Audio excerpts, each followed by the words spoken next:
selamat malam teman-teman semuanya. Terima kasih malam ini sudah join nih di Next Money Academy. Sebelumnya perkenalkan, aku Atina yang akan memandu jalannya 2 jam ya kurang lebih pada sesi malam hari ini. Nah, sebelum kita ngobrol bareng, belajar bareng dengan speaker kita yang tentunya ditunggu-tunggu, mungkin kenalan dulu gitu ya. Apa itu sih Next Money Academy? Jadi Next Money Academy merupakan salah satu inisiatif yang dilakukan oleh Next App gitu untuk supaya bisa menjadi wadah untuk belajar gitu ya, belajar secara tentang uang nih, karena uang mungkin topik yang banyak yang setiap hari selalu kita gunakan, tapi mungkin tidak banyak dipelajari di bangku-bangku pendidikan formal ya. Makanya saat ini ketika sudah pegang uang, sudah menghasilkan uang, makanya hadir nih Next Money Academy untuk membersamai teman-teman dalam belajar secara finansial. Nah, Eh, tadi sempat mention bahwa Next Money Academy adalah inisiatif dari Next Apps. Jadi Next Apps sendiri adalah aplikasi finansial yang memiliki 2 layanan. Yang pertama adalah Next Account, ini merupakan tabungan digital yang bertumbuh 5% per tahun.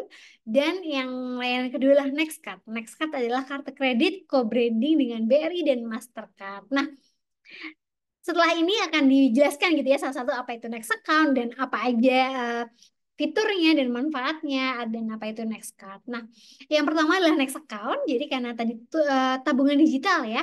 Nah, berbeda dengan tabungan-tabungan yang lain di Next Account ini tabungannya bisa tumbuh nih setiap hari hingga 5% per tahun, yang mana bunganya tersebut dibayarnya harian langsung ke akun Next Account. Jadi setiap hari selalu dapat notifikasi nih pagi-pagi.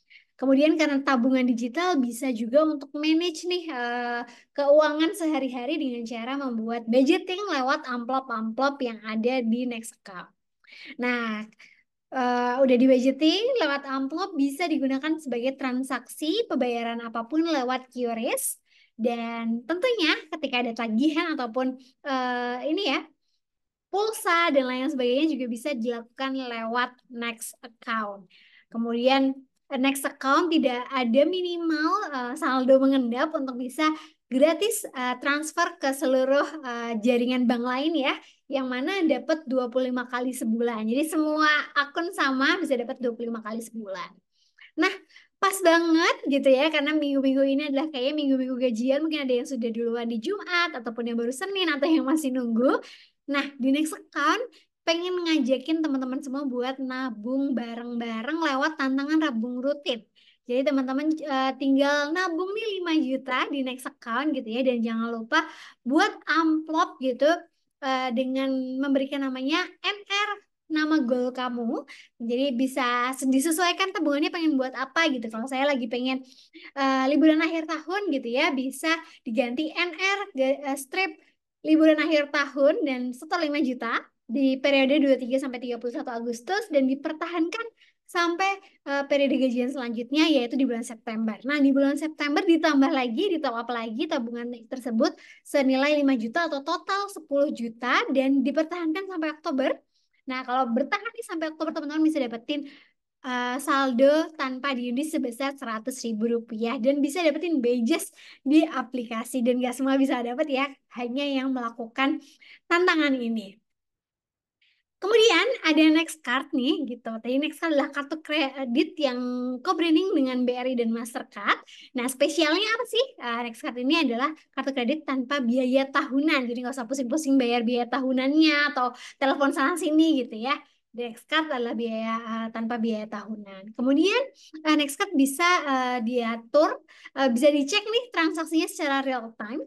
Dan yang paling seru lagi adalah setiap transaksi nggak cuma ngeluarin uang, tapi bisa dapetin cashback atau dapet poin nih. Setiap transaksi 10.000 dapetin 100 next level point gitu. Next level point bisa ditukarkan ke banyak voucher-voucher yang ada di aplikasi Next, dan dimana bisa ditukar jadi voucher Shopee, tiket.com, Traveloka, dan bahkan bisa ditukarkan jadi saldo tabungan Next Account juga.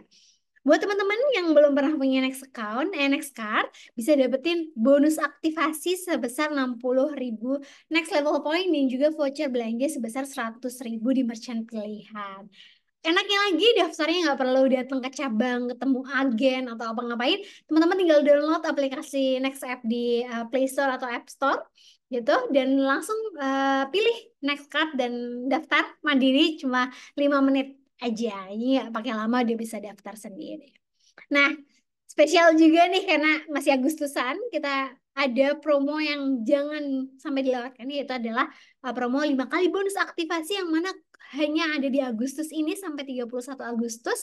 Yang sebelumnya dapat 60.000 next level point, sekarang bisa dapat 300.000 atau 5 kali lipat dan tetap dapat voucher belanja 100.000. Wah, jadi jangan sampai ketinggalan nih buat promonya karena sudah lagi berakhir, jadi cuma sampai 31 Agustus nih teman-teman. Nah, tadi Next Card dan Next Account gitu ya, yang merupakan produk layanan dari Next App. Nah, biar kita selama 2 jam kita saling mengenal gitu ya teman-teman. Mungkin ada webinar rule sedikit gitu ya. Yang pertama adalah open cam dan mute mikrofon. Jadi biar walaupun jauh kita tetap ngerasa dekat karena bisa ngelihat nih, oh ternyata yang namanya A adalah bukannya seperti ini ya gitu. Dan nanti speaker kita juga bisa ngelihat gitu ya, teman-teman, ini bentuknya seperti apa walaupun jauh tetap dekat di hati. Kemudian nanti untuk pertanyaan diajukan di Slido supaya bisa kita lihat bareng-bareng dan bisa kita pilah-pilah gitu ya. Dan yang ketiga, jangan lupa karena ini tentunya acaranya santai tapi serius gitu. Jangan lupa buat diri kamu nyaman gitu, cari tempat yang nyaman. Mungkin kalau ramai bisa melipir dulu. Dan yang terakhir, bagikan keseruan webinar di sosmed gitu ya.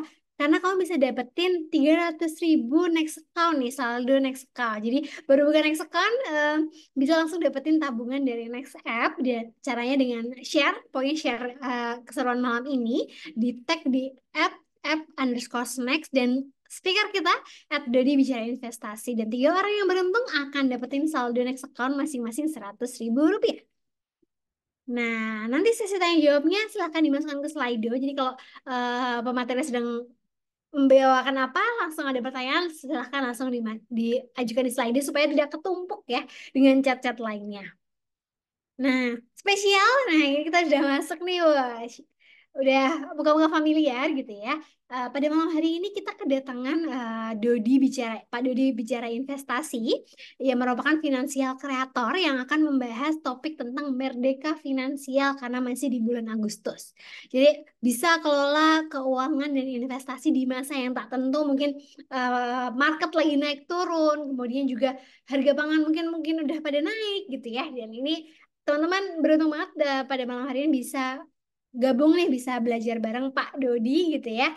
Dan spesial juga buat teman-teman yang hadir pada malam ini bisa langsung daftar ke Next App pakai kode referral Pak Dodi nih, Next Dodi, supaya bisa claim 2 promo yang tadi di atas, yaitu promo Next Account dan juga promo Next Card.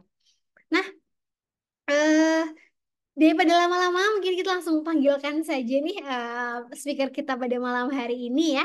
Jadi sedikit background, Pak Dodi ini sebelumnya, sebelum jadi financial creator, adalah seorang dosen dan saat ini sudah fokus juga gitu ya untuk memberikan edukasi-edukasi terkait finansial di berbagai channel sosial medianya yang banyak banget nih followersnya. Mungkin sebagian besar adalah followers Pak Dodi pada malam hari ini gitu ya. Jadi kita bakalan banyak belajar nih terkait gimana kita bisa sampai ke titik merdeka finansial. Nah, kita sambut, silakan Pak Dodi, boleh sapa-sapa dulu. Oke, aku stop share ya, karena akan di-share oleh Pak Dodi langsung. Kita akan coba belajar sama-sama dan saya akan coba sharing dengan santai ya teman-teman ya. Jadi ini bukan seperti kuliah yang di teknik yang mungkin banyak rumusnya atau formulanya gitu ya. Nah, tadi sudah sempat dikenalkan juga oleh Mbak Tina, thank you. Jadi saya adalah dosen teknik sipil sebenarnya ya. Jadi ini bukti kalau sebenarnya finansial itu bisa dipelajari oleh semua background, gitu, semua lapisan. Ya, dan sepanjang saya kuliah dari awal atau saya sekolah ya dari TK, SD sampai jenjang terakhir, itu sama sekali memang nggak ada pelajaran tentang finansial. Padahal ini adalah pelajaran yang paling dibutuhkan oleh teman-teman ketika teman-teman itu sudah kerja. Dan memang kebanyakan akhirnya kita belajar otodidak ya, dan saya beruntung bisa belajar lebih dulu sehingga saya bisa sharing di sini. Saya pribadi investor sejak tahun 2013 mencoba banyak instrumen investasi, ada saham, reksadana, deposito, obligasi dan lain-lain. Dan 2019 sempat sharing di satu channel YouTube Dodi Bicara Investasi, dan sampai sekarang masih diberikan kesempatan ada yang nonton gitu ya, sehingga bisa tetap bikin konten gitu ya. Nah, saya akan coba bagi menjadi 4 subtopik ya, supaya teman-teman bisa bisa paham kira-kira seperti apa pembahasannya hari ini. Yang pertama, saya akan coba cerita gimana sih caranya kita itu benar-benar menjadi kaya, bukan terlihat kaya. Ya, ini kita bicara tentang mindset ya. Karena percuma topik kedua, ketiga, keempat saya jelaskan gitu ya, kalau seandainya dari awal yang dalam pikiran kita tuh nggak sama gitu ya. Karena kebanyakan orang yang saya temui, mungkin ada beberapa yang komen juga waktu saya bikin konten, ketemu gitu ya, kopi darat, ngobrol-ngobrol, mereka banyak yang belum paham konsep menjadi kaya sungguhan, bukan terlihat kaya. Nah, yang kedua kita akan bahas sedikit tentang jenis-jenis investasi. Pastinya ini tidak akan bisa sampai detail. Nanti teman-teman ada sesi Q&A ya. Nanti silakan aja ditanyakan di sini. Yang ketiga adalah kita bicara tentang kondisi sekarang ini yang banyak ketidakpastian, sehingga kita harus bangun yang namanya financial resilience ya. Gimana cara kita bisa tetap gigih, kita bisa tetap terus berjuang secara finansial, kita punya fondasi yang kuat gitu ya di part ketiga, dan di part keempat kita akan coba sama-sama ngelihat perjalanan finansial kita itu seperti apa dari awal sampai nanti teman-teman bisa merdeka finansial gitu ya. Jadi enjoy malam ini ya, dan kita akan mulai dari part pertama, menjadi kaya bukan terlihat kaya. Nah, ini kalau menurut saya sih topik yang menurut saya cukup penting ya. Kenapa kok ini saya selalu ungkapkan? Karena memang kalau kita dari awal sudah salah pola pikir, yang terjadi adalah apapun yang kita pelajari itu tidak akan bisa kita terapkan dan konsisten ya. Makanya di sini penting kita sadar gitu ya, kira-kira gimana sih orang yang menjadi kaya dan terlihat kaya. Nah, ini saya akan mulai dari satu ilustrasi yang sering saya ceritakan gitu ya. Ini adalah fase-fase kehidupan kita. Fase pertama adalah fase pada saat kita masih muda. Teman-teman di sini pasti sudah pernah muda gitu ya. Saya mungkin belasan tahun yang lalu, atau belasan tahun atau puluhan tahun yang lalu juga muda gitu, masih kuliah, belum bisa cari uang. Di situ kita punya banyak energi, punya banyak waktu, dan bedanya adalah pada saat kita muda kita nggak bisa nyari uang ya, kita akan disupport oleh orang tua kita. Ini adalah fase kedua, fase ketika kita dewasa, dan saya pribadi dan mungkin teman-teman 90% dari teman-teman yang ada di sini pasti di fase dewasa ini, dimana kita sekarang menukarkan waktu kita untuk uang gitu ya, menukarkan waktu kita untuk uang. Dan di fase ini kita masih punya banyak energi gitu ya, uang kita juga banyak karena kita tukerin waktu kita tadi. Tapi permasalahan yang sering kita lupa adalah ketika kita sampai di tahap berikutnya atau tua, ada 2 outcome yang mungkin keluar, ada 2 hasil yang mungkin keluar. Ini hasil yang ekstrim pertama, di mana semuanya nggak ada. Kok bisa semuanya nggak ada? Energi jelas nggak ada, karena kita sudah tua gitu ya, kita nggak bisa ngelawan waktu gitu ya.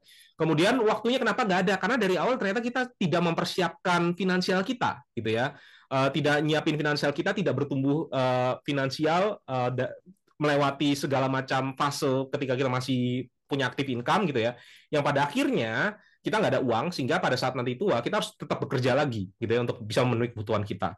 Atau kita mau ke fase ekstrim yang kedua, energi memang sudah habis tapi waktunya ada dan juga ada uang. Kenapa kayak gitu? Karena dari awal kita sudah nyiapin finansial kita dan juga bisa bertumbuh gitu ya.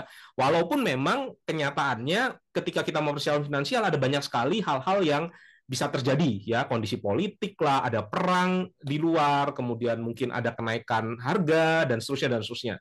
Kita lewati itu sama-sama dan tetap konsisten, sehingga pada akhirnya ketika kita tua kita punya tabungan hari tua ya, berupa investasi.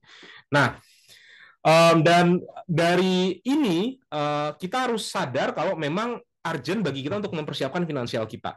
Nah, pertanyaannya adalah untuk bisa merdeka finansial ya, seperti topik kita ya di bulan Agustus ini ya, merdeka finansial. Kadang-kadang orang banyak berpikiran untuk kita bisa merdeka finansial itu kita harus punya penghasilan yang cukup tinggi. Anggaplah ini penghasilan yang 100 juta plus per bulan gitu ya. Orang yang misalnya mungkin baru kerja gitu ya, baru dapat mungkin nggak jauh-jauh dari UMR, atau mungkin 5 tahun kerja baru mulai dipromosikan, ngerasa kalau mungkin nggak sih karyawan tuh bisa bebas finansial gitu ya. Dan dalam bayangan mereka adalah yang bisa bebas finansial ya mungkin yang levelnya manajer, direktur, yang punya bisnis dan seterusnya. Nah, nanti kita akan coba lihat ya contoh ya, kalau ternyata salary tinggi aja itu memang salah satu modal awal, tapi belum cukup bagi kita untuk bisa merdeka finansial. Ini ada satu contoh, ini adalah petinju zaman saya masih kecil gitu ya. Mungkin beberapa dari teman-teman yang milenial pasti tahu ya Mike Tyson. Mike Tyson ini petinju legendaris, juara dunia gitu ya. Dia mengumpulkan total pendapatan dari hasil bertinjunya itu kurang lebih sekitar 4,5 triliun kalau kita rupiahkan. Tapi ternyata Mike Tyson pernah bangkrut karena berfoya-foya. 4,5 triliun itu kurang banyak apa gitu ya teman-teman ya. Tapi pada akhirnya si Mike Tyson ini bisa bangkrut ya. Ini contoh lain lagi, ini pemain basket Dennis Rodman. Bagi teman-teman yang mungkin sempat nonton Netflix The Last Dance atau seumuran dengan saya pernah ngelihat Michael Jordan main, ini adalah bagian dari tim Chicago Bulls di tripitnya kedua, dan cukup terkenal gitu ya, punya penghasilan total 400 miliar tapi pada akhirnya kehilangan seluruh uangnya. Mungkin banyak yang bilang, ini kan atlet gitu ya. Kalau atlet kan memang masih ada usia produknya paling sampai usia 42 tahun, 45 tahun gitu ya. Untuk beberapa cabang olahraga mungkin ada yang bisa lebih lebih panjang lagi, misal di catur mungkin bisa lebih tua lagi gitu ya. Sehingga ketika sudah tidak punya uang lagi, kesulitan gitu ya. Tapi ini ada satu juga pekerjaan yang akan selalu dapat pekerjaan di berbagai macam usia, yaitu aktor. Nah, ini mungkin teman-teman tahu, ini namanya Johnny Depp. Johnny Depp ini terkenal Pirates of Caribbean, tapi dia juga membintangi banyak film. Kalau aktor kan pasti punya role-nya ya. Ketika muda, mungkin dia jadi pemeran utama. Ketika sudah tua, mungkin dia jadi sosok villain gitu ya, penjahat atau apapun gitu ya, atau sosok ayah dan seterusnya. Sehingga pasti akan terus ada role-nya. Dan total penghasilan yang didapatkan oleh Johnny Depp itu adalah 9,75 triliun. Tapi di berita tahun 2020, ternyata Johnny Depp ini dikabarkan dia kehilangan uang bahkan sampai 650 miliar juta dolar atau 9,75 triliunnya hilang, dan dia berujung ke utang. Utangnya itu nggak main-main ya. Kalau dikurskan sekarang ya 1,5 triliun. Bayangin ya, 9,75 triliun itu kurang apa sih? Kita mau makan di luar sebanyak apapun gitu ya, makan steak, makan apapun, harusnya nggak habis-habis uangnya. Tapi ya skill untuk bisa saving uang ataupun growing uang itu ternyata skill yang cukup cukup penting ya, dan tidak hanya dari penghasilan yang besar saja kita tetap bisa survive. Nah, ini semua punya kesamaan, yaitu sama-sama bisa nyari uang, tapi ternyata mereka nggak bisa nyimpan uang dan nggak bisa numbuhin uang gitu ya, sehingga mereka semua berakhir ke kebangkrutan atau bahkan berujung ke utang. Ini saya ada satu tokoh gitu ya yang lumayan menginspirasi saya karena kita sama-sama pengajar gitu ya. Andrew Helm ini adalah guru SMA di Singapura. Dia adalah seorang guru gitu ya, dan dia bisa menjadi self-made millionaire, jutawan di Singapura. Berarti kalau kita kurskan mungkin sekitar 11 miliar gitu ya kalau dirupiahkan, di usia ke-36. Memang sih, kalau kita perlu akui ya, salary guru SMA di Singapura pasti lebih tinggi daripada di Indonesia.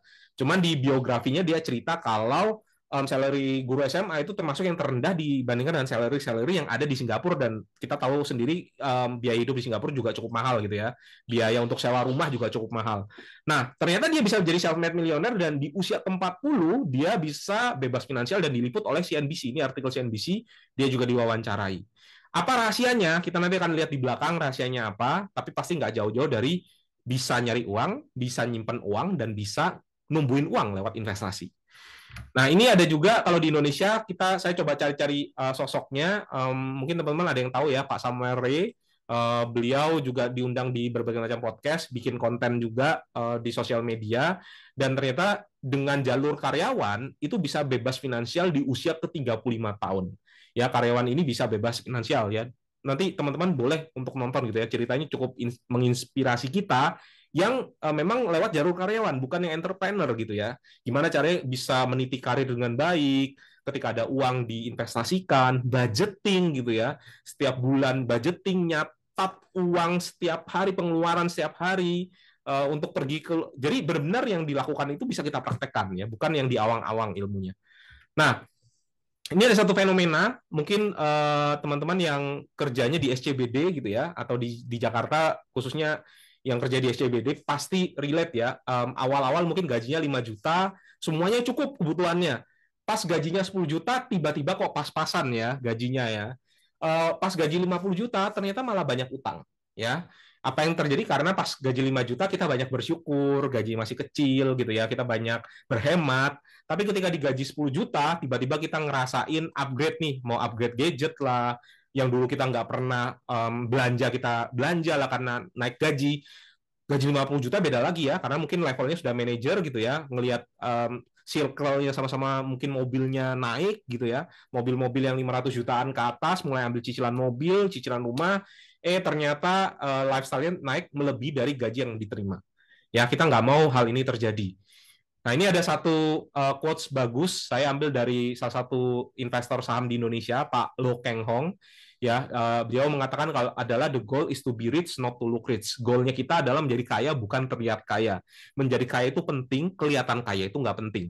Ya, jadi beliau sendiri mobil juga mobil yang lama gitu ya, nggak gonta-ganti mobil. Padahal kalau teman-teman baca di berita di apa namanya di media gitu ya, bisa dihitung lah berapa harta yang dipunyai gitu ya dari investasi.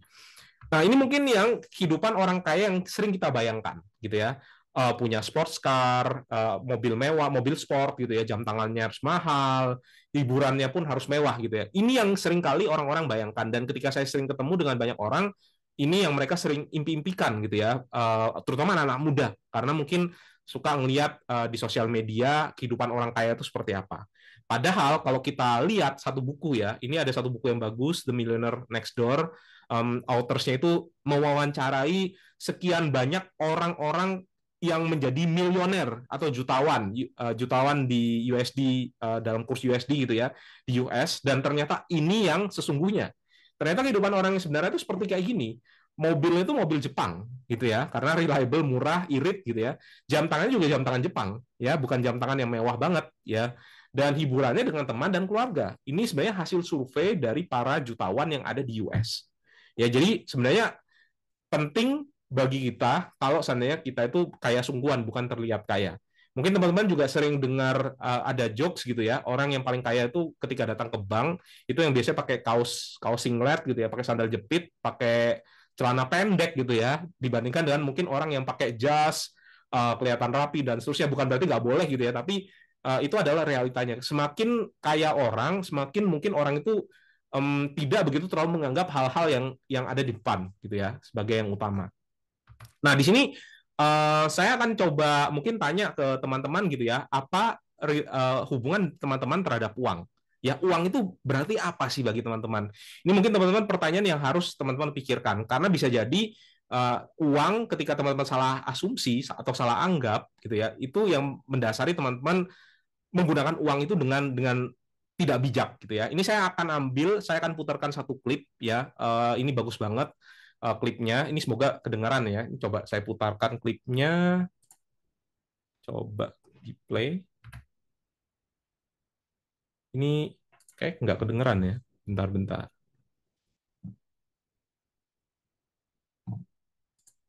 Bentar. Ini kedengeran nggak ya, Mbak Atina? Belum, Pak. Belum ya? Masih. Oke, Ya, belum ada bentar. suara. Coba saya puterin ini aja deh, video ya.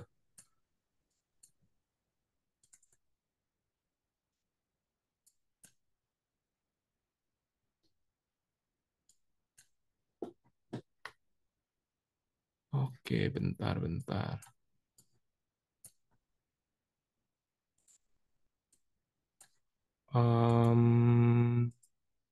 Mungkin saat share screen, Pak, ada pilihan share sound-nya. Oke, coba ya. Saya Uh, stop share dulu. Oke. Biar kedengeran nih. Iya, biar kedengeran. Soalnya penting nih message-nya ya. Saya stop share dulu. Ini. Oke.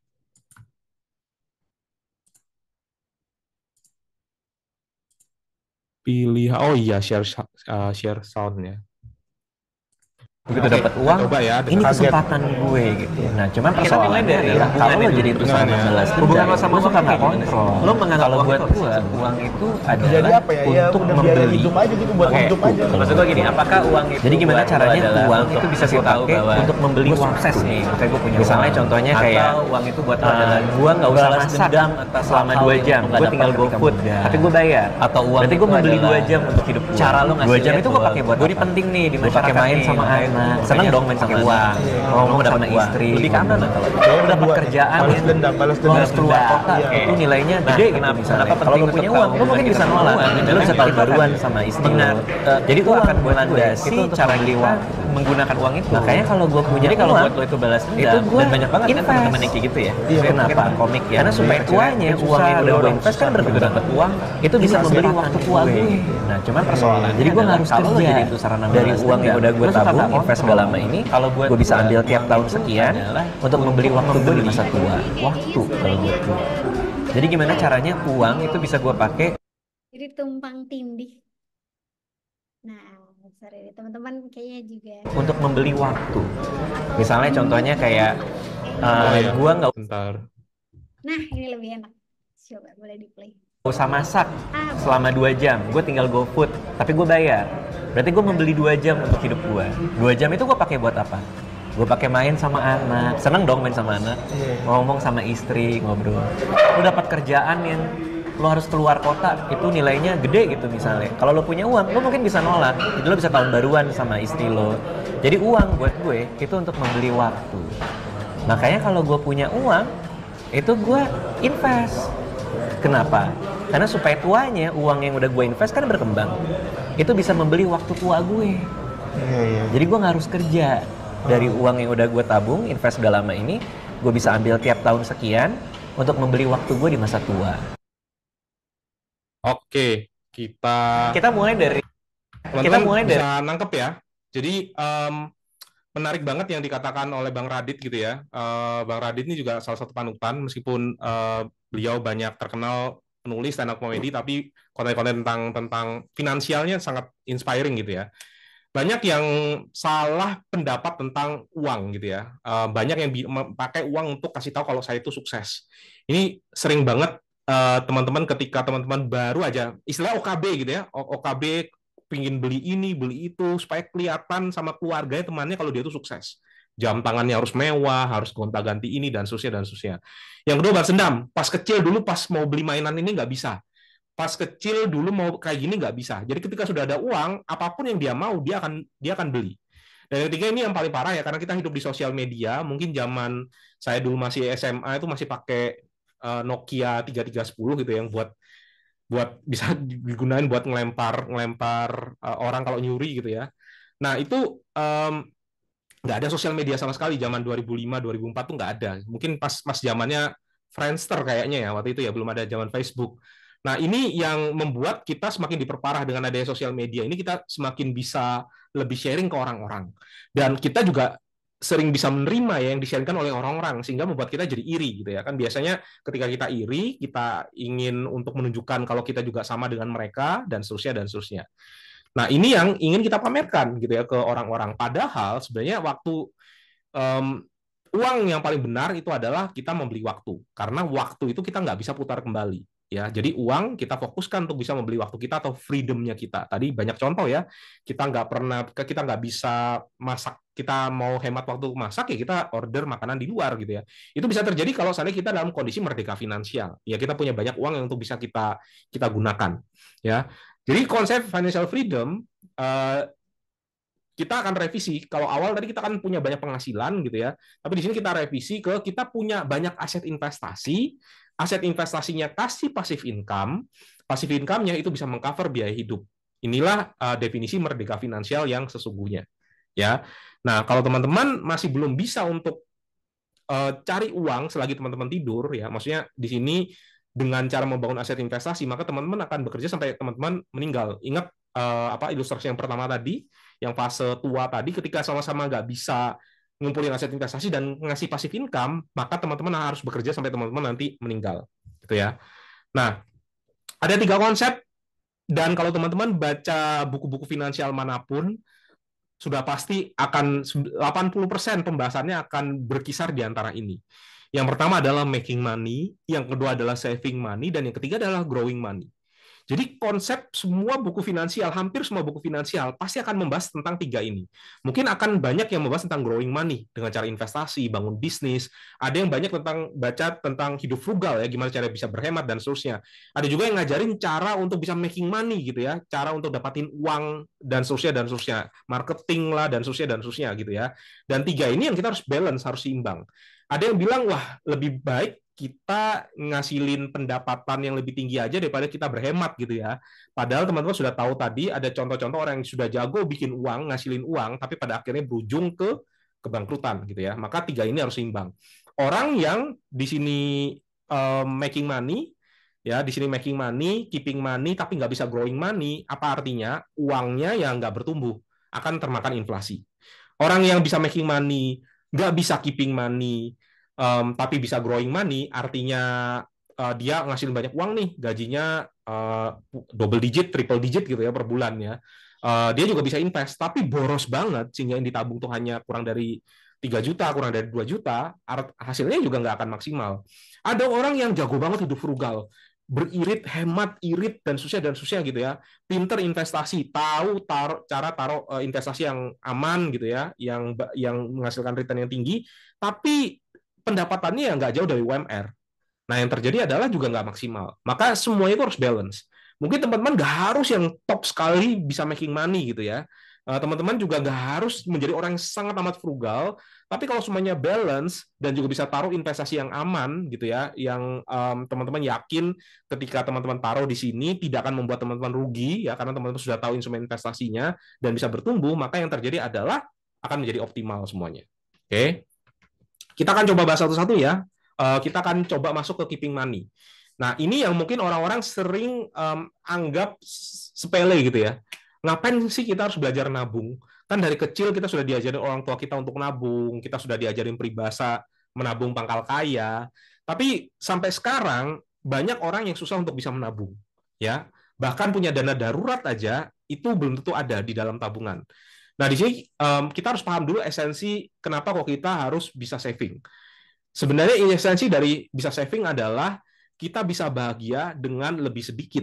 Itu sebenarnya esensinya. Misalnya teman-teman makan satu ayam gitu ya, teman-teman beli fried chicken gitu misalnya. Makan satu ayam, teman-teman kenyang, ya kan? Makan dua ayam mungkin lebih kenyang sedikit gitu ya. Tapi apakah teman-teman akan menjadi lebih bahagia kalau teman-teman di sini makan 5 ayam? Jawabannya enggak. Ya, berarti kita bisa bahagia dengan yang lebih sedikit. Saya juga pernah punya pengalaman gitu ya, nabung untuk beli jam tangan yang cukup mewah gitu ya dari merek yang lumayan terkenal. Ternyata bahagianya itu cuma 2 hari setelah saya beli. Sisanya agak menyesal gitu ya. Kenapa kok beli jam ini gitu ya? Ya uh, senangnya ketika proses kita ngumpulin dan kita mengimpi-impikan punya barang ini. Ternyata setelah kita punya barang ini, ternyata hasilnya biasa. Dan saya yakin teman-teman pasti ada pengalaman seperti itu ya. Jadi di sini yang mau saya katakan adalah kita tuh bisa bahagia dengan lebih sedikit, ya. Ini yang penting ya. Kita nggak akan menjadi lebih bahagia dengan kita membeli banyak atau membeli lebih mahal. Oke, ini ada satu artikel menarik ya, di mana dia menghubungkan antara saving rate itu artinya berapa persen yang bisa ditabung dari penghasilan dengan berapa lama kita harus bekerja sampai kita pensiun. Orang yang saving rate-nya hanya 5%, ya, dan masih belum punya aset investasi gitu ya, 5% start dari nol gitu ya aset investasinya, perlu bekerja sampai 66 tahun. Ya, kenapa? Karena pengeluarannya dia 95% gitu ya, karena yang bisa di-saving cuma 5%. Artinya untuk bisa punya aset investasi yang bisa mengcover pengeluaran 95% dari gaji, dia harus menabung sampai 66 tahun. Ya, baru bisa hidup passive income ya, dari passive income. Orang yang bisa saving 30 tahun gitu ya, 30% itu bisa bekerja 28 tahun sampai dia pensiun, dan orang yang bisa saving bahkan ekstrimnya 60% dari penghasilannya sekarang, artinya 40% doang untuk pengeluaran, itu cukup 12,5 tahun aja bekerja dari aset investasi yang nol sampai teman-teman punya passive income. Dengan catatan ketika nanti dia pensiun ya rate dari pengeluarannya atau tabungannya juga tetap sama dengan yang sekarang. Gitu ya, make sense ya teman-teman ya. Artinya semakin banyak kita bisa menabung, dan tentunya menabung ini nggak kita taruh di tabungan bank konvensional yang mungkin imbal hasilnya 0% gitu ya, tapi kita taruh di investasi, menabung di instrumen investasi, maka kita bisa perlu waktu yang lebih sedikit untuk kita bisa pensiun. Sebenarnya ada banyak cara untuk kita bisa menabung gitu ya. Ada beberapa rumus-rumus atau formula-formula atau rule of thumb yang bisa kita pakai. Ini salah satunya adalah atur gaji gitu ya, 40 30 20 10 gitu ya. Ini teman-teman juga bisa temukan di berbagai macam literatur atau di internet gitu ya. Intinya adalah teman-teman fokus di ini teman-teman, di investasi. Misalnya income-nya 5 juta, oke, hanya bisa nabung misalnya 10%. Ya disisihkan 10% gitu. Dari gaji misalnya dapat 5 juta, 500 ribunya langsung ditabung. Sekarang kita bisa mulai nabung dari berbagai macam nominal ya. Bahkan nanti teman-teman kalau nanti akan tadi dijelaskan di next app gitu ya, itu juga ada tabungan yang bisa bunganya bisa cair tiap hari gitu ya. Nah, itu juga kita bisa nabung dengan nominal berapapun. Nah, berikutnya ketika nanti kita income-nya naik ke 10 juta, ini yang nanti harus dikunci ya teman-teman. Yang harus teman-teman kunci adalah keinginan. Keinginannya yang 20% tadi ya kalau bisa jangan naik lagi, tetap di 20%. Sehingga kebutuhan kita kan ya pasti juga nggak akan 60% kan. Karena teman-teman mau upgrade misalnya dari tempe ke ayam gitu ya, makannya setiap hari, yang nggak akan sampai yang gimana-gimana kebutuhan pokok ya. Teman-teman mungkin makannya bisa sesekali keluar atau mungkin beli buah kalau sebelumnya nggak bisa beli buah gitu ya. Sehingga akan ada 20% yang bisa kita investasikan. Ya, lumayan 20 yang awalnya nabungnya 500 ribu, sekarang kita bisa nabung 2 juta per bulan. Nah, ketika income-nya naik lagi karena teman-teman sudah bekerja atau punya penghasilan tambahan dari side hustle gitu ya, teman-teman bisa menabung lebih banyak 40%. Nah, ini yang nanti kita kejar ya. Keinginan kalau bisa semakin lama semakin turun, ini 20%, 20%, ini 15%. Ya, 15% dari 30 juta itu sudah cukup banyak ya teman-teman ya untuk teman-teman bisa memuaskan keinginannya teman-teman gitu. Jadi kita juga nggak hidup dengan tersiksa juga harus berhemat dan seterusnya ya. Asal teman-teman bisa tracking pengeluaran teman-teman setiap bulan. Nah, yang kedua adalah growing money ya. Growing money itu sangat dibutuhkan karena bayangkan uang 100 ribu di 30 tahun yang lalu hanya punya daya beli sebesar 10 ribu. Dulu pada saat saya masih SD, mungkin tahun 1990-an ya, masih SD, harga soto itu 1.500. Sekarang mungkin teman-teman kalau mau beli soto sekitar 20 ribu, 30 ribu ya, kalau di kota-kota besar ya, di Surabaya, di Jakarta, bahkan ada yang 40 ribu. Ya, artinya nominal uang itu akan turun ya. Dalam 30 tahun, uang 100 ribu sekarang, ya, ini asumsi inflasi sekitar 7%-an gitu ya, itu hanya punya daya beli sekitar 10 ribu. 100 ribu mungkin teman-teman bisa beli mie instan 30 bungkus, 30 tahun lagi 100 ribu hanya bisa beli 3 bungkus mie instan gitu ya. Nah, sehingga kita penting untuk bisa berinvestasi karena ada yang namanya compound interest atau keajaiban compounding ya, gulung menggulung istilahnya. Nah, ini saya kasih satu ilustrasi aja tentang compound interest. Ada 3 orang. Yang pertama dia naruh di instrumen investasi yang kasih return 1%, mungkin di bank gitu ya. Yang kedua taruh di yang return yang 4%, dan yang ketiga mungkin taruhnya di instrumen investasi properti atau saham dan seterusnya gitu ya. 12%, sama-sama nabung rutin 1 juta per bulan selama 30 tahun, dan ini adalah hasilnya. Ini adalah kekuatan dari compounding. Ya, jadi penting bagi teman-teman untuk bisa belajar untuk menumbuhkan ya. Dan harus diinvestasi juga ya. Kalau teman-teman memang punya bisnis, di mana bisnisnya itu juga bisa bertumbuh, teman-teman invest di bisnis sendiri, itu juga sangat-sangat amat boleh gitu ya. Bahkan kalau kita panjangkan sampai 50 tahun, kelihatan efek dari compoundingnya. Ya, jadi penting bagi kita untuk bisa belajar caranya growing money.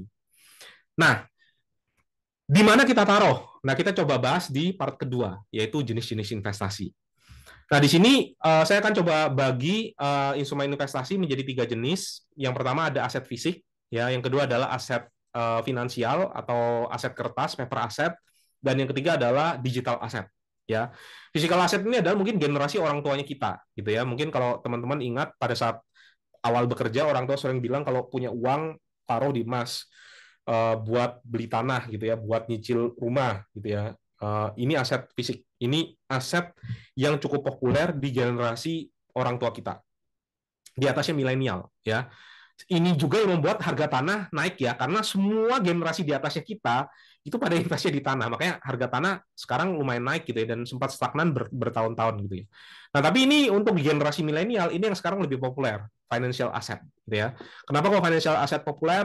Simple, karena kita bisa buka dari aplikasi cepat banget. Kita mau buka deposito sekarang, app-nya banyak banget. Di Next App juga bisa buka, bisa taruh tabungan gitu ya. Kemudian ada obligasi juga, ada reksadana, ada saham Indonesia, ada saham US juga. Jadi ada banyak sekali yang kita bisa pakai untuk di sini. Kemudian ada juga digital asset ini yang biasanya lagi populer di kalangan Gen Z gitu ya. Ada Bitcoin, ada altcoin dan lain-lain. Saya akan bahas secara singkat ya, satu persatu karena nggak mungkin semuanya dibahas dengan detail. Yang pertama ada deposito. Perhatikan deposito ini ada dua jenis biasanya. Satu adalah bank umum, di mana kalau bank umum itu maksimal yang dijamin oleh LPS, lembaga penjamin simpanan, itu adalah 4,25%. Ya, ada juga bank BPR, ada juga BPR gitu ya, di mana batas penjaminannya oleh LPS itu lebih tinggi, yaitu 6,75% per tahun. Ya, contohnya ini contohnya ya, ini saya ambil dan saya juga sempat buka juga di Next Account gitu ya. Next Account yang bagian tabungan itu 4,25% per tahun, ada bonus ya 0,75% per tahun dibayar bulanan. Ada juga yang untuk BPR gitu ya 5% dibayar harian. Dan ini harusnya sudah masuk ke dalam rate yang ada di lembaga penjaminan LPS gitu ya, di bawah 4,25 dan 6,75. Nah, yang kedua adalah obligasi.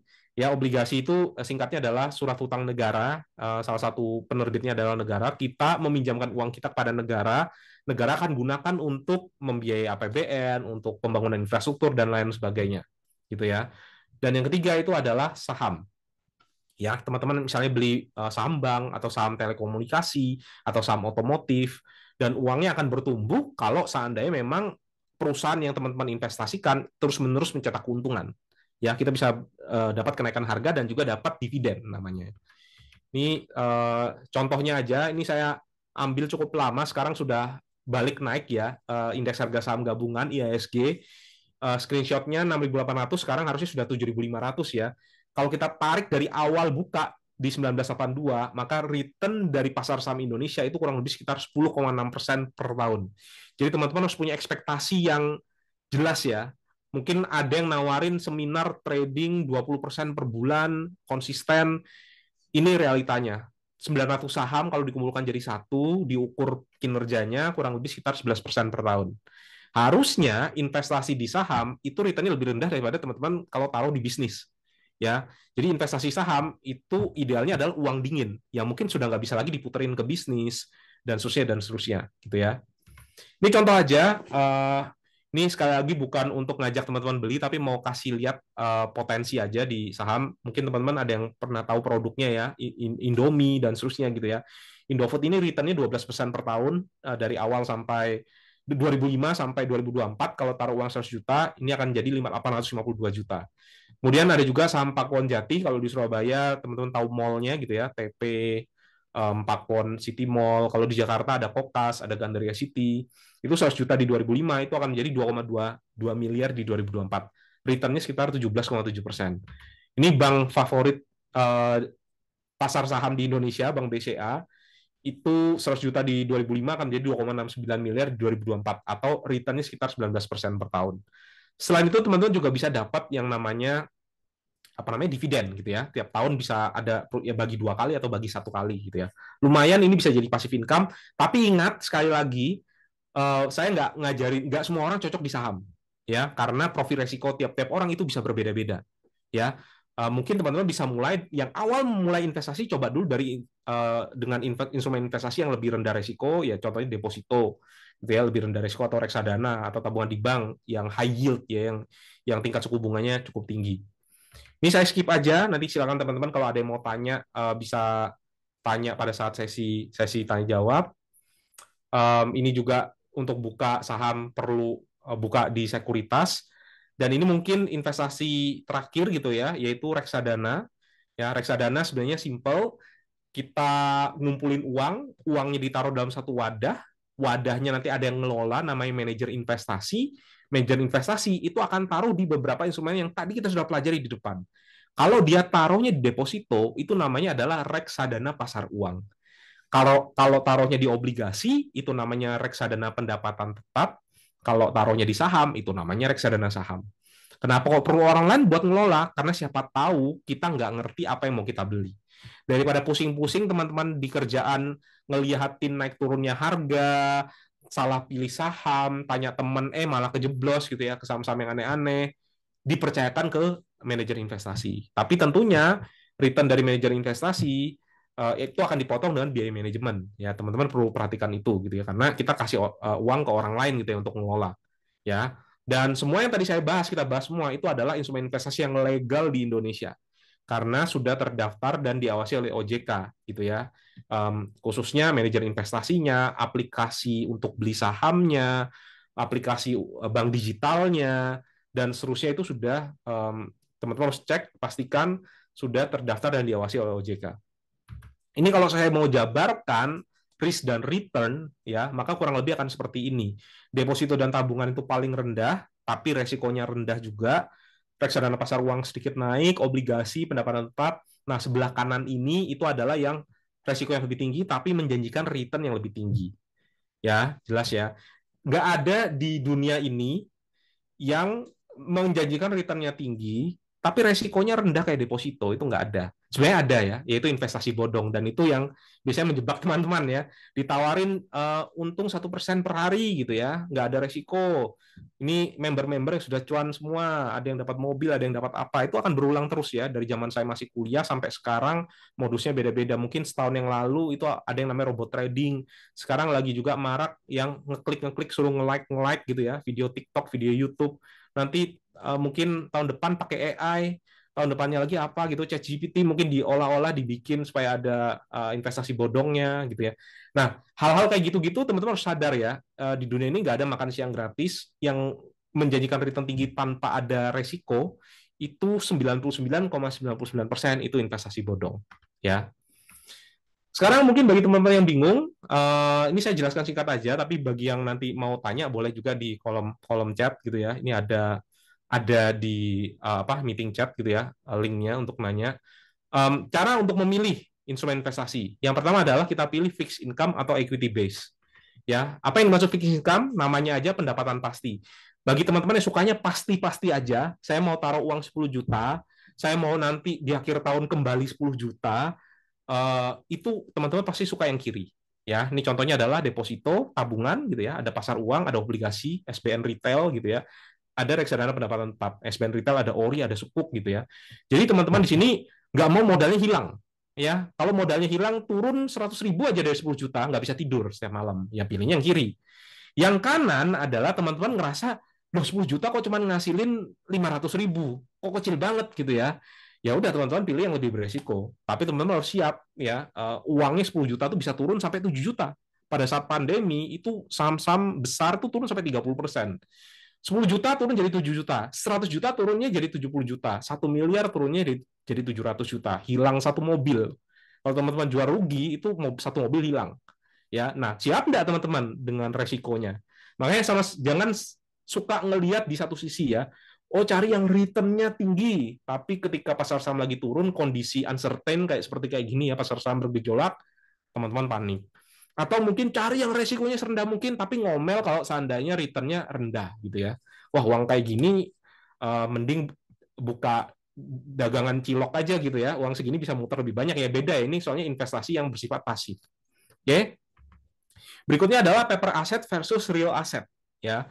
Jadi ini mungkin yang perdebatan antara yang kiri ini mungkin generasi milenial, ini generasi yang lebih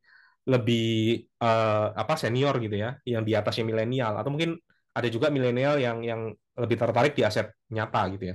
Sebenarnya ada plus dan minusnya, dan otomatis yang plus di paper asset itu akan menjadi minus di real asset gitu ya. Contohnya kalau di paper asset kita lebih liquid. Dalam artian lebih liquid itu artinya kalau kita mau cairin atau mau tarik tabungan ya tinggal transfer. Saham tinggal jual 1 detik. Kalau teman-teman taruh di saham blue chip, 1 detik sudah langsung terjual gitu ya. Mungkin ada waktu sekitar 2 hari sampai dananya itu bisa ditarik ke rekening, tapi sangat amat liquid.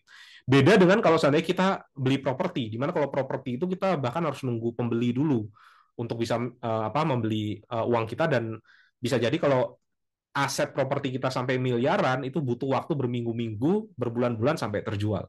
Emas mungkin sedikit lebih liquid ya, tapi kita at least perlu effort lah untuk kita bawa emas kita yang fisik tadi ke toko emas gitu ya. Returnnya bisa lebih tinggi karena dia volatil naik turun. Jadi kalau teman-teman punya timing yang lebih pas gitu ya, beli saham atau beli reksadana pada saat dia lagi turun, kemudian jual yang paling tinggi, harusnya bisa lebih tinggi daripada real asset. Ya, tapi tentu saja ini perlu skill. Lebih instan, tadi saya sudah jelasin, dan modal investasinya bisa mulai dari 100.000 atau bahkan 10.000. Ya, atau bahkan ribuan gitu ya. Tinggal masukkan aja ke rekening, itu sudah bisa terinvestasi. Kemudian kalau real asset biasanya lebih tidak volatil. Ya, dalam artian, masa sih teman-teman lihat harga rumah itu bisa berubah-ubah tiap hari? Kan enggak kan? Bisa naik turun, kadang naik 1%, kadang turun 0,5%, enggak. Ya lebih tangible, artinya kita bisa lihat, kita bisa pandang, kita bisa raba-raba kusennya kita, plafonnya kita bisa lihat, catnya kita bisa pegang, dindingnya mulus apa enggak, itu bisa. Kalau saham memang agak susah ya.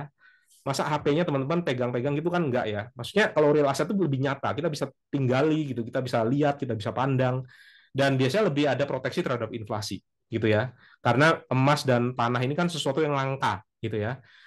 Jumlah tanah di dunia ya cuma segitu tapi populasi tambah banyak. Emas juga sama, yang ditambang ya cuma ada segitu ya, makin lama akan makin sedikit apa namanya supply-nya. Nah, yang terakhir adalah return versus volatility. Ini mungkin agak sedikit advance ya, tapi intinya adalah kalau teman-teman cari yang tidak ada pergerakan sama sekali, pilihlah ya deposito, tabungan, obligasi, dan seterusnya gitu ya. Tapi kalau teman-teman mau yang return-nya tinggi, ya teman-teman harus berani untuk siap menghadapi naik turun. Volatility itu artinya naik turun. Gitu ya. Nah, setelah kita tahu jenis-jenis investasi, kita akan coba masuk ke step berikutnya yaitu building financial resilience. Ya, kita mau bikin fondasi finansial yang kuat, dan ini yang teman-teman perlu perhatikan supaya fondasi finansial kita kuat.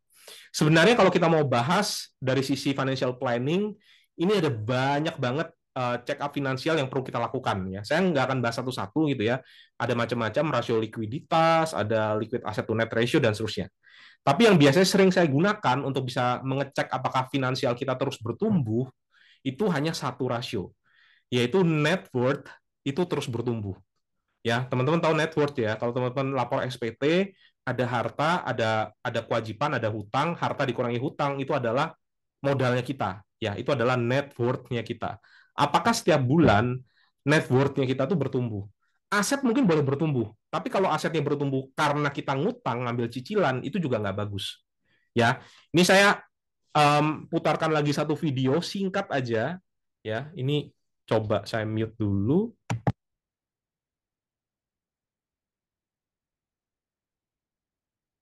Cobain deh kalian tracking net worth bulan ke bulan. Bikin yang rapi, bikin spreadsheetnya sehingga kalian bisa lihat pertumbuhan kekayaan kalian bulan ke bulan. Percaya sama gue, kebahagiaan melihat kekayaan bersih kalian bertumbuh bulan ke bulan, itu happy-nya jauh lebih lama daripada belanja apapun. Mau belanja gadget, mau beli experience, beli tiket konser, 2-3 minggu pulang konser, 2-3 minggu pegang gadget baru, jadi biasa lagi. Tapi membuka tracker net worth setiap bulan dan melihat hasil kerja keras kalian bertumbuh ya secara kehitung jelas, itu kebahagiaan yang terus bertambah-tambah setiap bulannya. At least that's my experience. Ada yang udah pernah coba, mungkin ngalamin atau berpendapat beda, boleh share di komen di bawah. Oke, nangkap ya pesannya ya. Jadi kebahagiaan kita itu adalah bukan ketika kita selesai membeli barang, tapi kebahagiaan kita adalah ketika kita ngelihat net worth kita bisa bertumbuh. Sebenarnya ngitung net worth itu nggak begitu susah ya teman-teman ya. Teman-teman cukup perlu Excel aja, kemudian teman-teman bisa apa namanya bisa bikin perhitungannya secara simpel. Ini saya coba bentar, ini coba saya cek ya. Bentar, ini saya coba kasih ke teman-teman contoh perhitungan net worth. Oke. Saya stop share sebentar.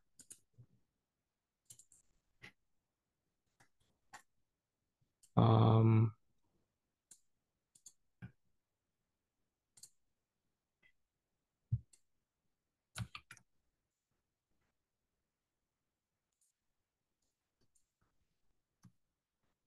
saya coba share screen lagi. Oke. Ini contoh aja ya teman-teman ya. Jadi teman-teman sebenarnya sesimpel tulis aja. Jadi tipe asetnya apa, misalnya ini banknya saya sensor, simpenan, koperasi dan seterusnya gitu ya. Teman-teman kalau misalnya ada utang 1 2 3 4 5 6, nanti teman-teman bisa track net worth-nya teman-teman. Ini bayangkan ya, teman-teman kalau bisa, ini saya kebetulan mulai nyatet tuh dari 2017. Jadi kalau teman-teman ngelihat setiap tahunnya ada pertumbuhan di net worth-nya teman-teman, makin lama tuh makin rasanya makin seneng gitu ya. Ya, apalagi misalnya teman-teman nanti ngelihat, wah ada pertumbuhan di net worth-nya teman-teman, makin lama makin makin senang. Dari awalnya mungkin saya mungkin jadi dosen 2016 ya, setelah studi lanjut, mulai terus investasi, kebetulan ketambahan side job di bidang konstruksi gitu ya, ada ambil kerjaan borong-borong bangunan, rumah, renov-renov gitu ya, terus kemudian jadi content creator. Nah ini pada saat pandemi ya, turun. Semua saham turun ya, turun sampai 40%, 50%, karena networknya banyak di saham akhirnya turun, tapi lama kelamaan pulih lagi, tetap investasi gitu ya. Ada juga yang saya taruh di deposito, ada yang taruh di obligasi, lama makin naik, makin naik, makin naik. Nah ini yang menjadi kebahagiaannya teman-teman. Ya ini bisa menggantikan, memberikan dopamin bagi teman-teman ya, ketika ngelihat ini kan histori perjalanan saya ya, ketika bisa didokumentasikan, itu teman-teman bisa bangga ya. Oh ternyata kerja keras saya itu ada hasilnya, gitu ya teman-teman ya. Nah, kita balik lagi, sorry, kita balik lagi ke slide. Ini kurang lebih rekapnya pasar uang, obligasi, ekuitas ya, kurang lebih returnnya kurang lebih segini, 3-5%, 5-8%, 10-15%, dan ini adalah naik turunnya ya, pasar uang atau deposito tabungan nggak ada naik turunnya, hampir nggak ada naik turunnya, obligasi kurang lebih bisa ada fluktuasi, kurang lebih sekitar 5%, saham bisa turun sampai 40%. Nah, bagi teman-teman yang mau merancang portfolio investasi, ada beberapa pilihan, ya. Tapi ini jadikan sebagai apa namanya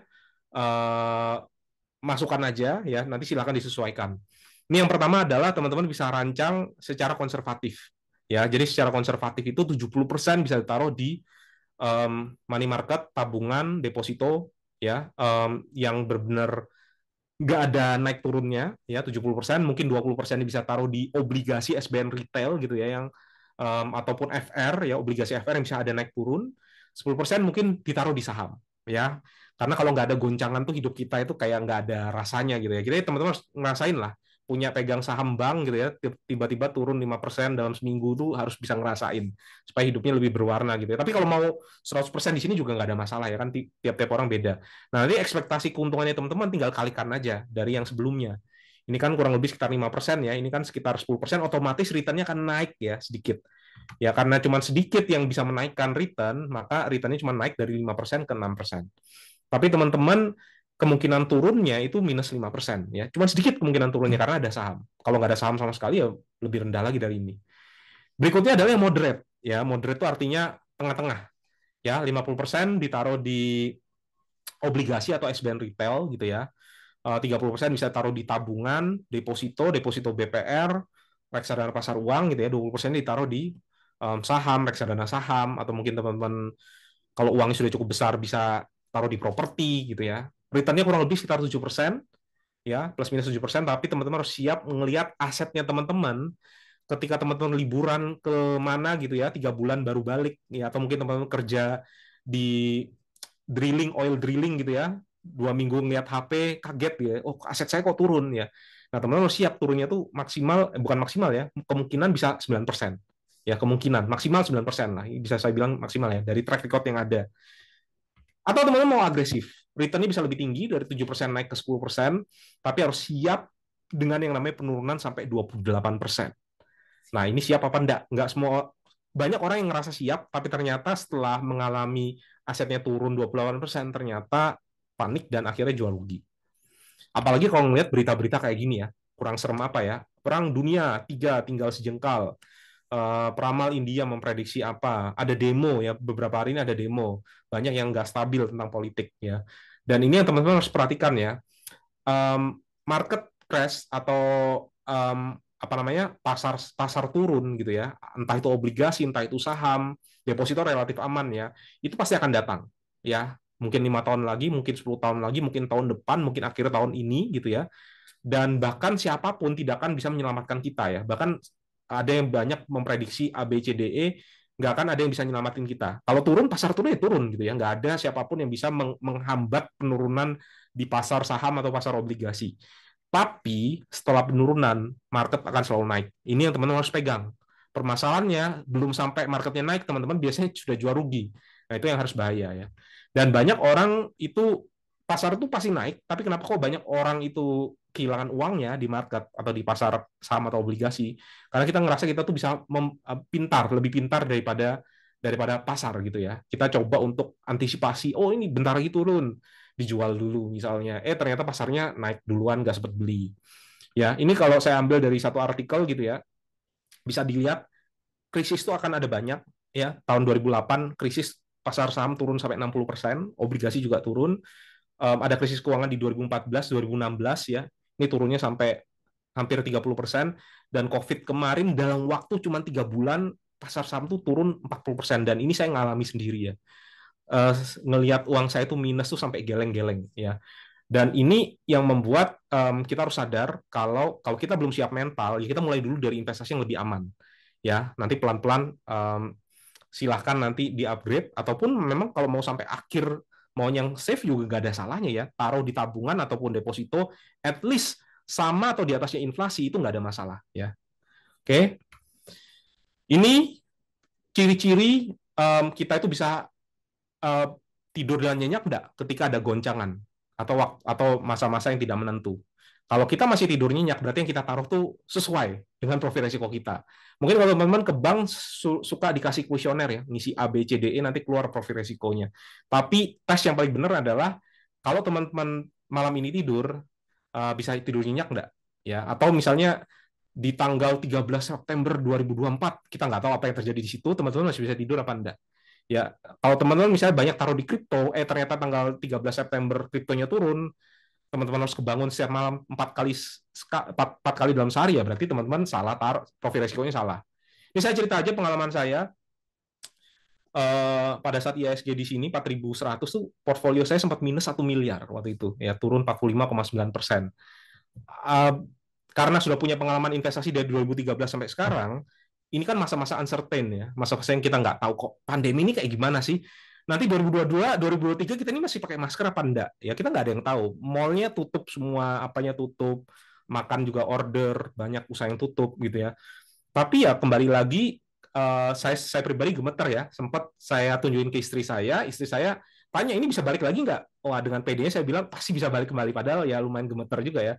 Tapi akhirnya pelan-pelan pasar saham pasti akan kembali ya. Kalau ternyata pasar saham nggak kembali, ya udah sekalian aja ya. Jadi akhirnya saya tetap investasi, berpikir optimis, dan pada akhirnya pasar saham kembali lagi. Bahkan sekarang lebih tinggi daripada zaman pada saat 2018-2019 yang lalu. Gitu ya. Selama bisa tidur dan nyenyak, berarti teman-teman oke. Nah, ini berikutnya teman-teman juga bisa pakai satu rumus ini untuk bisa melihat gitu ya. Namanya Rule of 100. Bisa teman-teman pakai juga untuk menentukan komposisi investasi. 100 dikurangi usia sama dengan persentase aset saham. Ya, balik lagi nih rule of thumb, tiap-tiap orang beda-beda. Ya, contohnya, teman-teman usianya 30 tahun, berarti 70% bisa ditaruh di aset saham. 30% taruh di aset fixed income. Alasannya apa? Alasannya adalah karena usianya masih muda, sehingga teman-teman punya banyak waktu untuk bisa ngumpulin uang ya, dan lebih efektif kalau ditaruh di saham. Selama aset saham ini bisa reksadana saham, bisa saham, mungkin bisa bisnis gitu ya, dan seterusnya gitu ya. Selama teman-teman pribadi sendiri bisa tahan dengan resikonya. Saya pernah ketemu dengan salah satu subscribe followers gitu ya, yang cerita, Pak, ini saya usia 23 tahun, semuanya saya taruh di SBN Retail. Salah enggak saya? Enggak ada yang salah, karena tiap-tiap orang beda-beda. Ya, enggak bisa kita paksakan setiap orang tuh taruh di aset saham. Saya taruhnya semuanya di deposito. 60% di deposito BPR atau di deposito. Salah apa enggak? Ya enggak ada yang salah. Ya ini sekedar rule of thumb. Kalau teman-teman memang berani untuk taruh di aset saham, ya ini kurang lebih susunannya gitu ya. Artinya kalau teman-teman nanti usianya 60 tahun, ya berarti 60% itu akan ditaruh di aset fixed income, 40% di aset saham. Ya make sense ya, karena apalagi sih yang kita kejar di usia ke-60 gitu ya, asumsinya sudah terkumpul ya.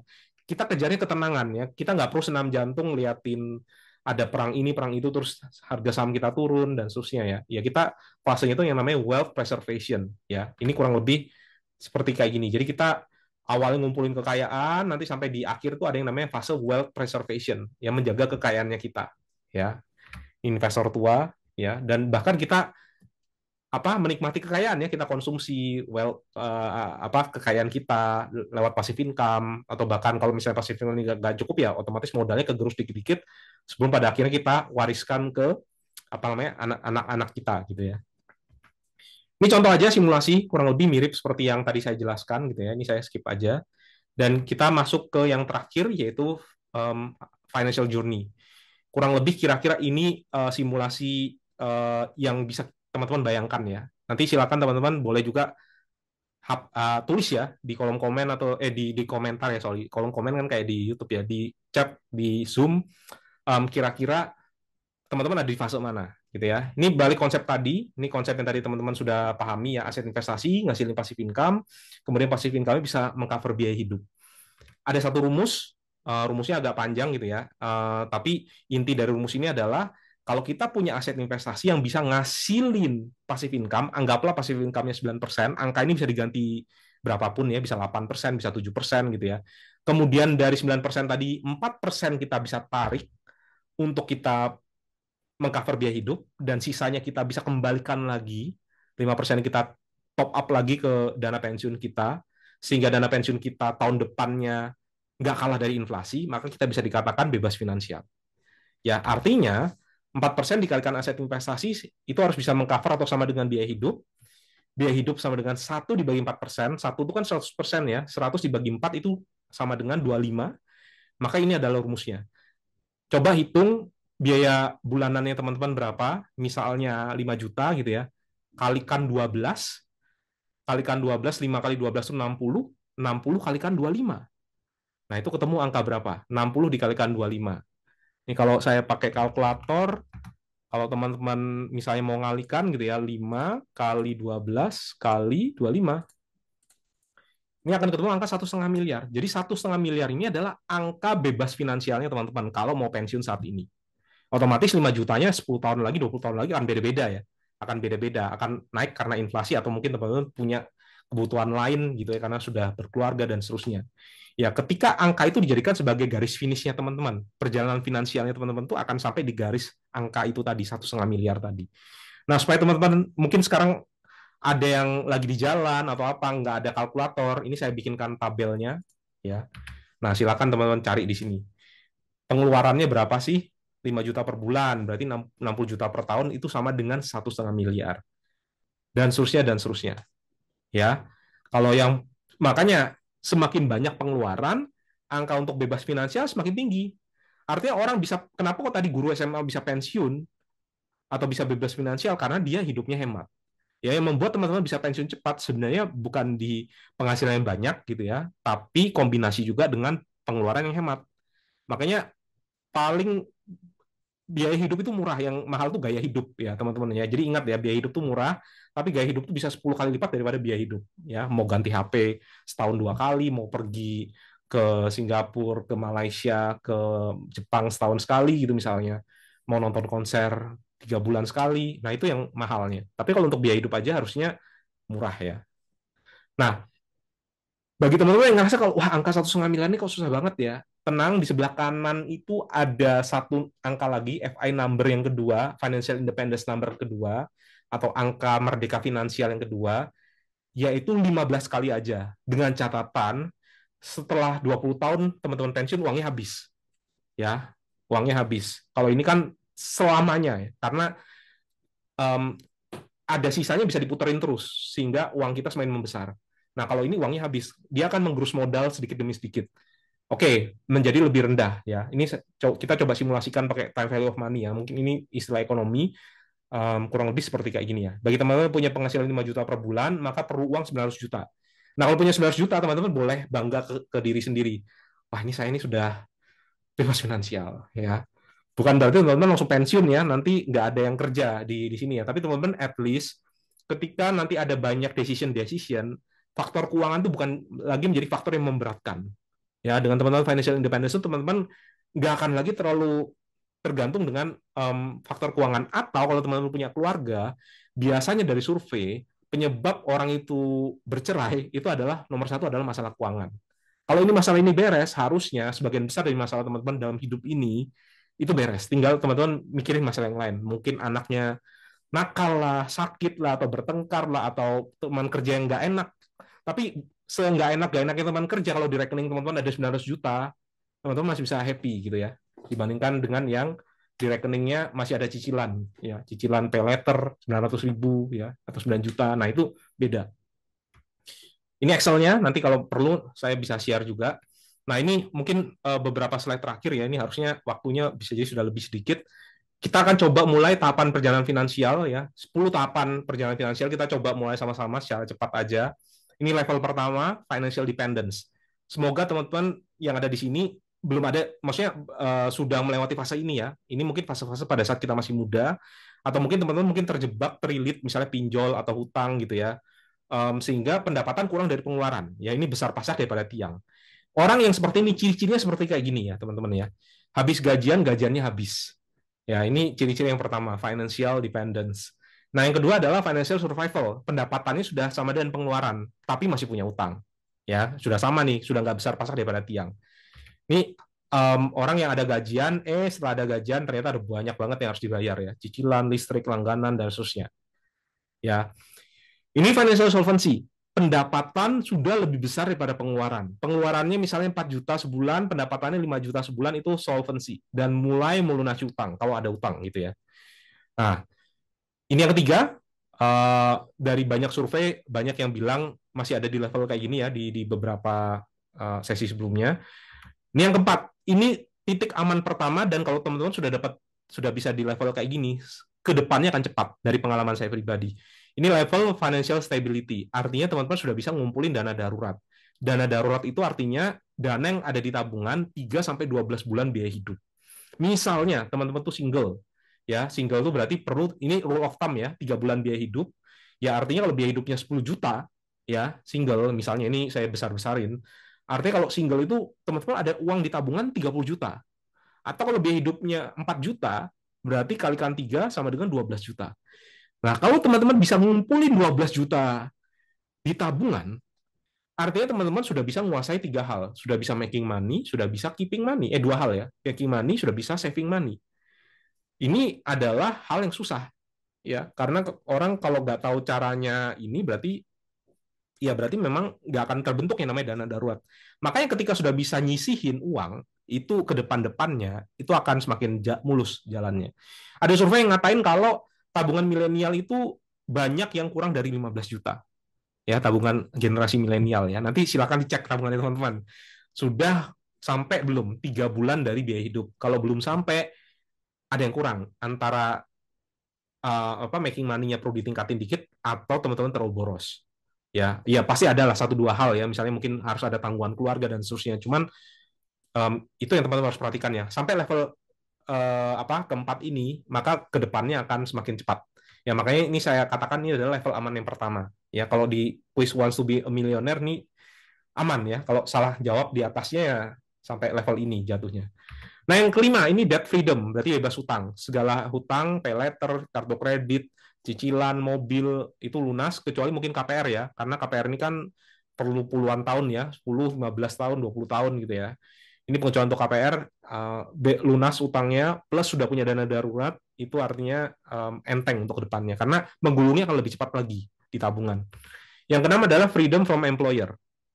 Freedom from employer ini sebenarnya kalau diterjemahkan agak lucu ya.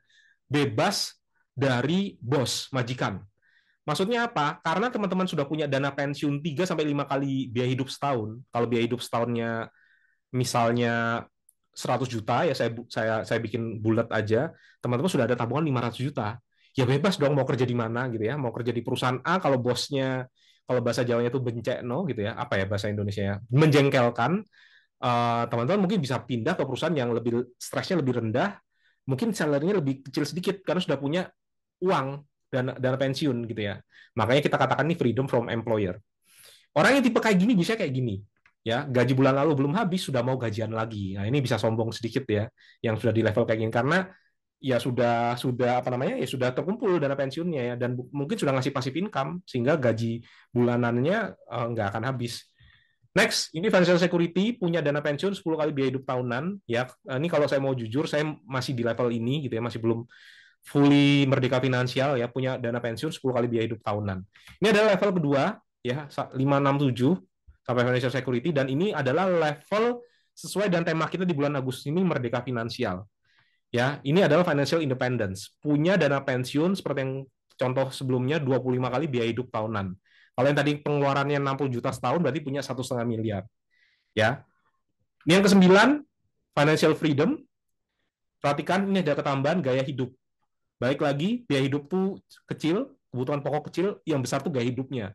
Kalau bisa mau mengcover gaya hidup ya harus ditambahkan di sini. Ya, baru ke level financial freedom. Dan yang terakhir level 10 ini ya angkanya bisa kita isi berapapun ya. Saya 4 kali lah dari level sebelumnya. 100 kali biaya hidup plus gaya hidup tahunan. Ini sultan levelnya ya. Ini artinya kalau orang ini ke ATM ambil duit, struknya diambil, duitnya dibuang gitu ya. Saking bayangkan teman-teman ke ATM, kemudian uangnya ketinggalan di ATM, nggak ada waktu buat balik ke ATM untuk ngambil uangnya karena waktunya lebih berharga daripada uang yang ada di ATM gitu ya. Nah, ini ada level 1 sampai 10 dan semoga teman-teman bisa sadar sekarang ada di level mana. Terserah ya, silakan ambil notes saja dicatat ya ada di level mana. Kemudian coba hitung level merdeka finansialnya tuh di angka berapa pada saat ini gitu ya. Nanti ada faktor inflasinya. Nanti kita simpelkan dulu, setidaknya tahu garis finishnya. Kemudian coba mulai dari sekarang untuk mengelola keuangan, ningkatin penghasilan, saving, dan juga mulai investasi. Mungkin itu aja, saya kembalikan ke Mbak Atina untuk sesi berikutnya. Baik, seru banget Pak di kolom komen nih, kolom chat, sorry. Udah pada share juga nih, ada yang level 5 tahun lalu level 6, nah tahun ini belum di-share levelnya berapa gitu ya. Wah, pada mau level 6 nih kayaknya nih. Yang lain juga boleh ya, sambil kita ini. Nah, Pak Dodi ternyata sudah banyak nih pertanyaan yang masuk dari tadi. Kita mungkin share satu-satu kali nanti dijawab satu persatu nih. Karena waktunya pas banget nih. Mungkin Oke, mulai siap. dari atas nih Pak, sudah kelihatan? Kelihatan? Oke. Pertanyaan pertamanya dari Wealthy Sooner nih Pak. Permisi Kak Dodi, produk investasi apa yang cocok untuk prepare menikah misalnya 5 tahun yang akan datang? Oke, pertama congrats, namanya nggak tahu ya, Wealthy Sooner. Ini berarti doa ya, artinya sudah ada calon minimal ya. Nah, 5 tahun mendatang, kalau menurut saya pribadi, 5 tahun ini masuk ke ranah-ranah apa namanya antara jangka menengah sampai jangka panjang. Jadi kalau menurut saya pribadi dominan bisa ditaruh ke yang moderat, artinya lebih dari 50% taruh dulu ke instrumen investasi yang cocok untuk jangka menengah. Misalnya SBN Retail ya, ada beberapa SBN Retail yang jangka waktu investasinya 5 tahun atau 3 tahun atau 4 tahun gitu ya, nanti bisa dicek gitu ya. Mungkin taruh 50% di sana. Kalau punya profil resiko yang sedikit lebih tinggi, ya boleh juga tempatkan sedikit di pasar saham. Ya, tapi sekarang ini pasar saham kita lagi tinggi-tingginya. Jadi mungkin ketika nanti ada uncertainty lagi atau ada masa tidak menentu lagi di beberapa bulan ke depan, boleh juga disisihkan. Tapi sekali lagi ya, pasar saham nggak cocok untuk semua orang. Nah, sisakan juga sebagian kecil di jangka pendek ya, karena kan kita nggak tahu ke depannya kita harus siap dana yang bisa kita tarik juga sewaktu-waktu gitu ya. Jadi boleh juga taruh di tabungan ataupun deposito gitu ya yang jangkanya lebih pendek. Kurang lebih seperti itu, kalau bisa sih 50% taruh di jangka menengah ya, karena lebih cocok dengan apa namanya durasinya. Kalau misalnya mau yang dominan saham memang cocoknya ya kalau punya dana pendidikan anaknya kuliahnya 18 tahun lagi atau 20 tahun lagi itu lebih cocok gitu ya. Tapi kalau 5 tahun saya rasa dominan di jangka menengah aja. Dan yang aman ya. Karena kalau ternyata semua taruh saham, terus sahamnya turun, nggak jadi nikah dong, ya kan? Nah, itu penting juga. Takut jadi ini ya apa ya? Jadi berantem sama calonnya nanti. Iya, Jadi nanti jadi cari yang berantem. tengah-tengah. Iya. Mm-mm. Oke, lanjut pertanyaan kedua nih Pak dari Kak Surya dari Tangerang. Cara untuk investasi aman dalam jangka panjang reksadana saham ORI nih dan cara mengetahui fundamental produk tersebut. Silakan Pak Dodi. Oke, kalau investasi aman, sebenarnya aman itu definisi saya adalah satu, kita pakai definisi yang terdaftar dan diawasi OJK. Itu legal ya, aman dalam artian legal. Nah, permasalahannya aman yang kedua adalah apakah Pak Surya mau aman yang dijamin? Kalau aman yang dijamin, jawabannya adalah hanya dua produknya, yaitu deposito atau tabungan yang dijamin LPS ya di bawah 4,25 atau sama maksimal 4,25 dan maksimal 6,75 untuk yang BPR. Ya mungkin Mbak Atina bisa nambahin juga ya di next harusnya ada. Yang kedua adalah obligasi atau SBN retail yang dijamin oleh pemerintah. Ya, jadi kalau definisi amannya itu adalah yang paling level paling rendah, yaitu terdaftar dan diawasi OJK, semua instrumen investasi aman. Reksadana, saham, ORI pun aman gitu ya.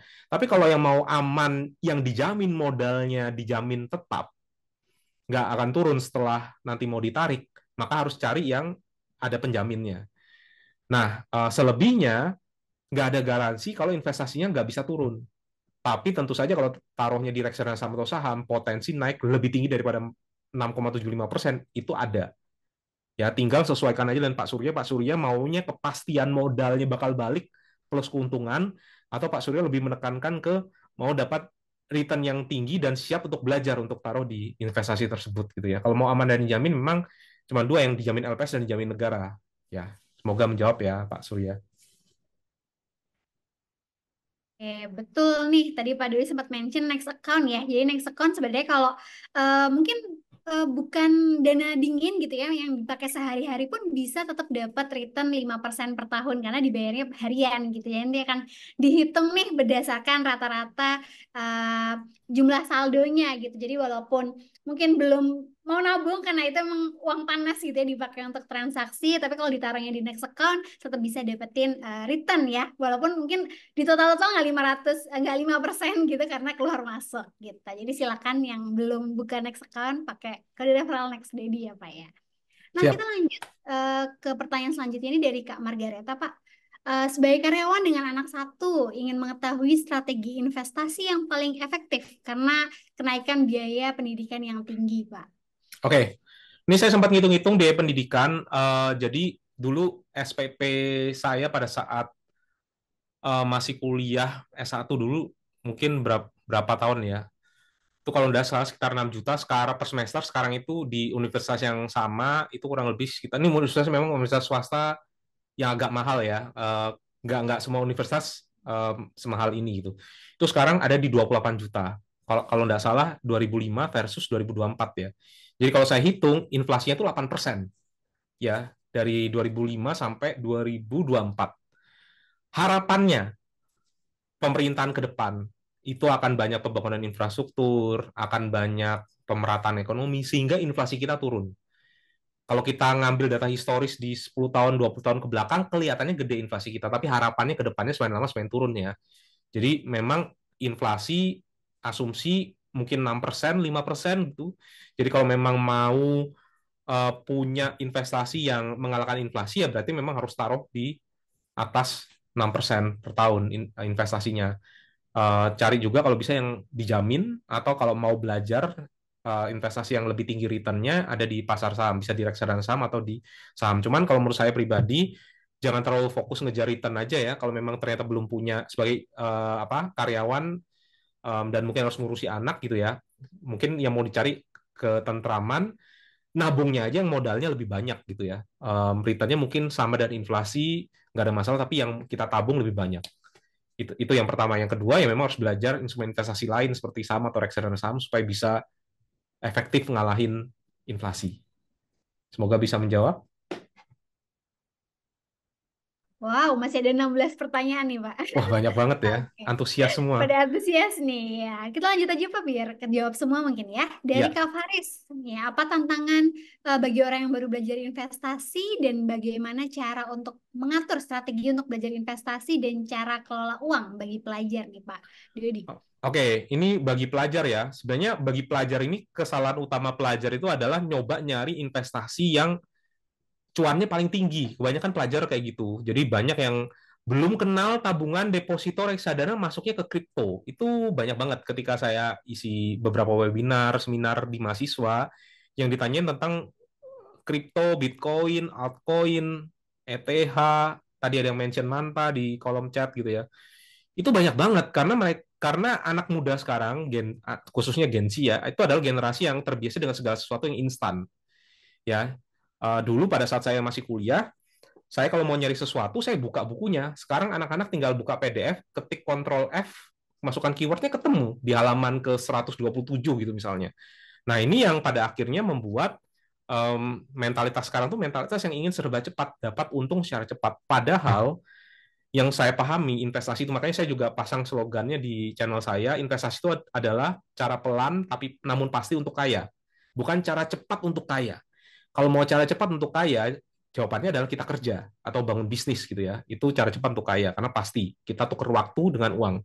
Jadi awal tantangan untuk berinvestasi itu adalah fokus kepada nyari investasi mana yang paling cepat untuk jadi kaya. Padahal sebenarnya yang perlu dipelajari buat pelajar itu adalah gimana caranya punya habit untuk bisa nabung nabung terus setiap bulan. Karena percuma kita nemuin investasi yang bisa ngasih untung 30% per tahun gitu ya, atau 40% per tahun, tapi yang ditabung tuh cuma 500.000 per bulan, atau 1 juta per bulan. Nah, justru yang tantangan nomor pertama adalah habit untuk terus nabungnya. Dan supaya nggak kapok investasi, investasi jangan terlalu banyak di investasi yang tinggi resiko. Sehingga kita tuh nabung tuh bisa damai gitu ya. Nggak discourage dengan, oh nabung bulan lalu, sudah turun 20% misalnya. Kemudian cara kedua, bagaimana cara untuk mengatur strategi untuk belajar investasi. Um, Strateginya simple, ya tadi seperti yang saya bilang, punya waktu untuk bisa nabung atau cari aplikasi yang bisa pakai auto debit gitu ya. Jadi secara nggak langsung uangnya kita tuh langsung bisa ke store secara otomatis. Kemudian yang kedua ya perbanyak ikut-ikut um, apa namanya webinar. Next Academy mungkin kan setelah ini akan ada lagi topik-topik lainnya kan. Jadi perbanyak apalagi gratis gitu ya. Ya silakan untuk terus diikuti. Yang ketiga cara mengelola uang bagi pelajar. Nah, ini memang menurut saya paling pertama yang perlu dipahami adalah um, ketika pelajar itu ada banyak ingin mencoba hal-hal yang apa ya, ingin pamer. Itu tantangan anak-anak muda. Kepingin kelihatan di circle-nya itu orang yang punya sesuatu dan suka ngikuti tren. Ada sesuatu baru, kepingin pakai sepatu baru. Ada tumbler baru, kepingin beli tumbler baru. Nah, ini yang perlu dipahami, keinginan itu beda dengan kebutuhan.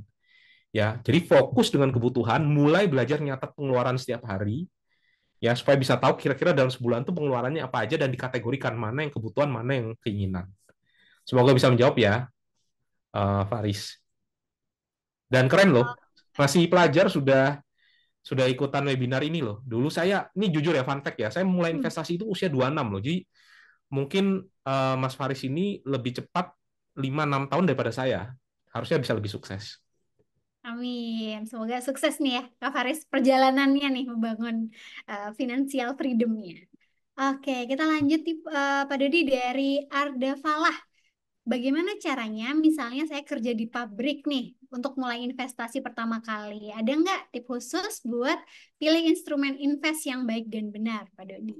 Oke, kalau saya membayangkan orang yang kerja di pabrik itu artinya orang yang mungkin kerjanya full time ya, karena di pabrik itu kan intens banget, mungkin nggak ada begitu banyak waktu untuk bisa ngelihat HP, sehingga memang yang paling ideal adalah dan perlu ketenangan juga ya, kerjanya kan masa nggak tenang nanti nggak enak. Jadi menurut saya cari investasi yang bisa dimulai dengan modal kecil dan juga bisa memberikan kita ketenangan, nggak perlu harus kita pantau terus di HP. Jadi saran saya mulai dari kayak tabungan, tabungan deposito ataupun reksadana pasar uang dulu. Itu menurut saya yang pertama. Karena kalau misalnya langsung terjun ke saham atau reksadana saham, nanti yang kita habitnya kita adalah kita sering ngecek HP. Oh, saham yang saya beli naik apa enggak ya, turun apa enggak ya. Jam 10 tiba-tiba izin ke toilet, buka HP-nya, saya jual ini ya, saham bank saya jual sekarang ya, nanti takut turun lagi ya. Nah, kayak gitu-gitu. Jadi mulailah dulu dari yang bisa bisa investasi yang bikin tenang, nggak perlu dipantau tiap hari dan bisa dari nominal yang kecil. Bisa tabungan, deposito yang returnnya tinggi ya, bukan yang 0% atau 1%, dan reksadana pasar uang. Itu kalau menurut saya. Sambil belajar ya, ke belakangnya pasti terus belajar ya, tapi kalau mau mulai itu dulu. Oke, semoga menjawab nih Kak Arda. Lanjut nih Pak dari oh tidak pakai sebutkan nama. Cara pilih Mm-mm. emiten saham versi Pak Dodi. Mungkin singkat aja nih Pak. Aduh, ini simpelnya ya, pilih saham bagus yang harganya murah, itu aja. Untuk bisa tahu saham yang bagus itu mungkin bisa berhari-hari, berminggu-minggu ya. Dan juga untuk bisa tahu saham bagus itu harganya murah itu juga belajar bisa berminggu-minggu, bisa berbulan-bulan. Nanti silakan aja cari literatur-literatur dan mungkin bisa dicek juga di internet atau di apa namanya di YouTube atau di buku-buku gitu ya. Beli saham bagus harga murah. Saya bukan penganut aliran teknikal yang ngeliatin chart naik turunnya itu berdasarkan chart atau tarik garis, tapi saya lebih ke arah ngelihat saham di balik saham itu ada bisnis. Sehingga kita ya harus pilih bisnis yang bagus dong, bukan saham-saham gorengan yang bisa naik turun gitu dan belinya pada saat harganya lagi murah. Karena kalau kita beli pada saat harga mahal seperti sekarang, kita bukan investor, kita kolektor. Kolektor tuh kan suka beli barang mahal. Kalau kita suka pejuang nyari diskon gitu ya, cari saham pada saat orang-orang lagi jualan sehingga harganya turun, terus kita bisa beli di harga yang murah. Intinya gitu. Oke, atau subscribe kontennya Pak Dodi nih. Kayaknya udah banyak di spill ya. Buat lebih detailnya gitu. Karena kalau dibahas sekarang kayaknya kita nggak tidur Pak. Nggak Habis. tidur, ini bener. Oke, kita lanjut nih pada di pertanyaan selanjutnya. Nggak ada namanya juga. Oh nih, seberapa pentingkah self control untuk bangun pohon aset? Gimana cara mengendalikan self control dalam memulai untuk menanam bibit pohon aset nih Pak? Oke, menurut saya sangat amat penting loh self control ini karena eh, kalau kita itu masih impulsif, tiba-tiba investasi kita dengan mudahnya kita cairkan. Ya, untuk kita belikan sesuatu. Misalnya kita ngelihat ada HP atau ada apapun ya yang lagi ada diskon, terutama di tanggal-tanggal kembar ya, biasanya tanggal 88, 99, 10, 10, diskon besar-besaran, atau kita ketemu teman kita misalnya marketing A, B, C. Kalau kita nggak ada self control dan kita nggak ada mindset di awal tadi untuk kita menjadi kaya bukan terlihat kaya, maka pohon aset yang kita bangun itu ya akan bisa cepat hilang. Ini mungkin kalau teman-teman kalau relate, mungkin kalau mau relate, teman-teman ada yang misalnya mau diet gitu ya. Ya self control penting. Bayangkan ketika teman-teman diet, teman-teman sudah susun program dietnya, makan pagi misalnya makan makan rebusan gitu ya. Ini itu tiba-tiba di tengah-tengah ada yang nawarin es krim gitu ya. Teman-teman tergoda atau ngelihat iklan di YouTube ada iklan es krim gitu, teman-teman langsung order order apa namanya aplikasi ojek online buat beli, ya habis. Kita jadi istilah itu apa ya? Kalorik surplus gitu ya. Yang harusnya kita cek kalorik defisit sekarang jadi surplus. Sama dengan investasi, penting juga untuk kita bisa self control ya.